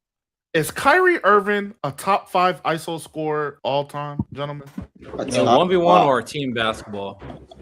Team basketball. ISO scorer. No. Is it top 5 ISO scorer? So we got a no from Bama. Yeah, but okay. So I was gonna say, let me clarify something, right? When it comes to certain basketball players, I got my he's a good basketball player, and then I got that nigga code category, right? It might not result in wins, but that nigga code. You feel what I'm saying? Kevin Durant's the highest tier of that, but his results in wins. But he's a top tier that nigga code. Kyrie is he's a top 5 ISO scorer, but maybe it don't result in the best results, but nobody can stop him. But that nigga cold. Even if you don't win. So Ty has a yes. Riddell? Well, since you stopped me, it's a good time to put this out here. Hot take, how about we as consumers stop yapping with our mouths and move with our wallets? Companies do sucker-ish. We stop supporting them. They need us. I agree. They're saying there's something wrong with the stream. Yo, Gabe, text me. There's something wrong with the stream? I'm in y'all's boat too. Namud. Oh, it's lagging. Is it bad? Oh yeah, y'all are. I thought it was just me. Wait, we're all lagging? No, it's just you. Act like 3 times. I'll leave and come back. Y'all not lagging on my end. Oh, let me check. I'll refresh my jar real quick. Let me see what's the Oh yeah, I can see Riddell now. It's Miles' fault. Is Snowfall better than The Wire? I haven't watched either. You're gonna have to ask Miles. Ask Miles. Ask me about what? Is Snowfall better than The Wire? In my opinion, yes, but I think they very, very close. My problem with Snowfall, for real, is I think the second to last season. Let us we know if we're didn't- good. By the way, go ahead. Y'all good. The second to last season of Snowfall, I don't think was that great. And then especially the ending. It's one of those endings where, and this is a spoiler, but not a spoiler. It's one of those endings where you better off killing my nigga instead. Kill my nigga. Because this ending is a fate worse than death. But up until that point, Bama, especially the first 2 seasons, that's some of the best television I ever watched, boy. They really captured the essence of that 90s, late 80s California perfectly. W. And to answer your question, I don't think Kyrie in a team setting is a top 5 ISO scorer. I don't either. But it's become a crazy topic to where a lot of niggas think that. There's niggas who, for example, think that Kyrie is a better ISO scorer than Michael Jordan and Kobe Bryant, for example. I don't agree.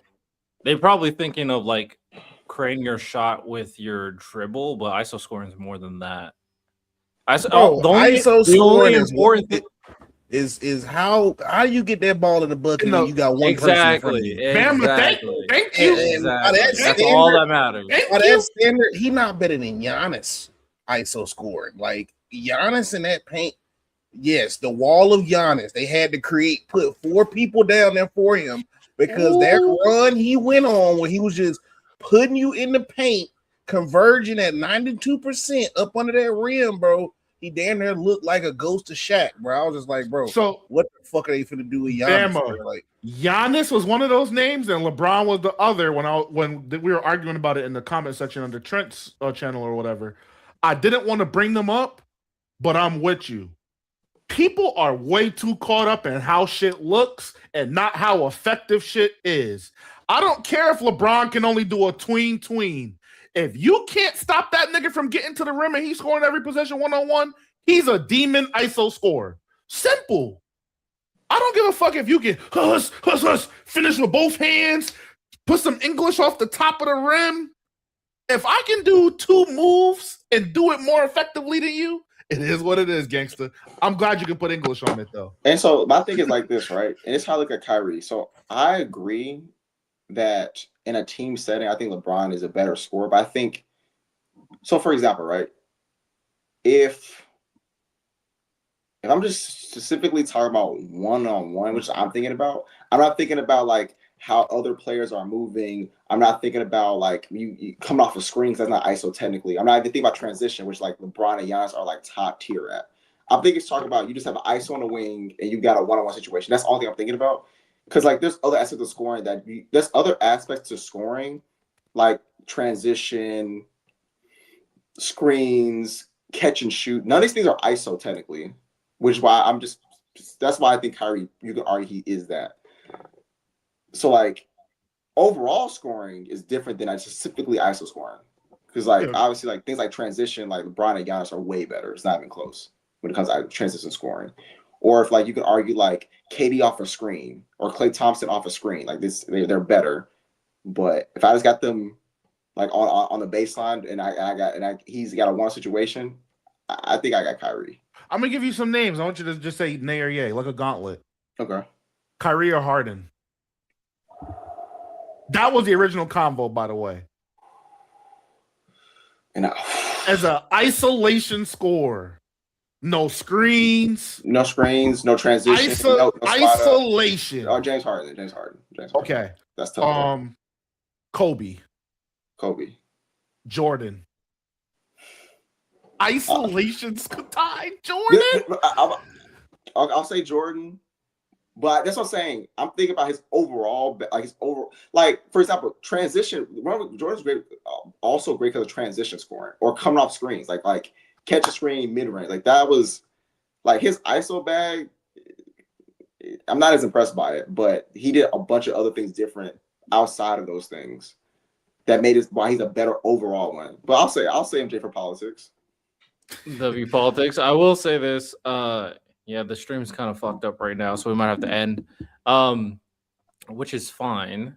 It's all right. We have 2.5 hours of content, and yeah, just back to normal. You sure? It's normal. In the future, I put it in the chat. If the stream is messed up, can y'all not just think y'all bugging and say something? Never 'Cause mind. Yeah, we're gonna have to end it. Yeah, we're gonna. Yeah, because apparently y'all been going through this the whole stream. So just let us know earlier. Yeah, we have to rewatch. Hopefully this doesn't affect the overall stream in the pod. I mean, overall it didn't seem so. So, with that said, we're gonna end it now. W podcast episode, a lot of hot takes. Future episode. This was like a very hot take centric episode. We'll have some other things. We're gonna start doing the Is This BS segment for future episodes as well, which will be a lot of fun too. But yeah, appreciate everybody tuned in. You have a good one. Take care.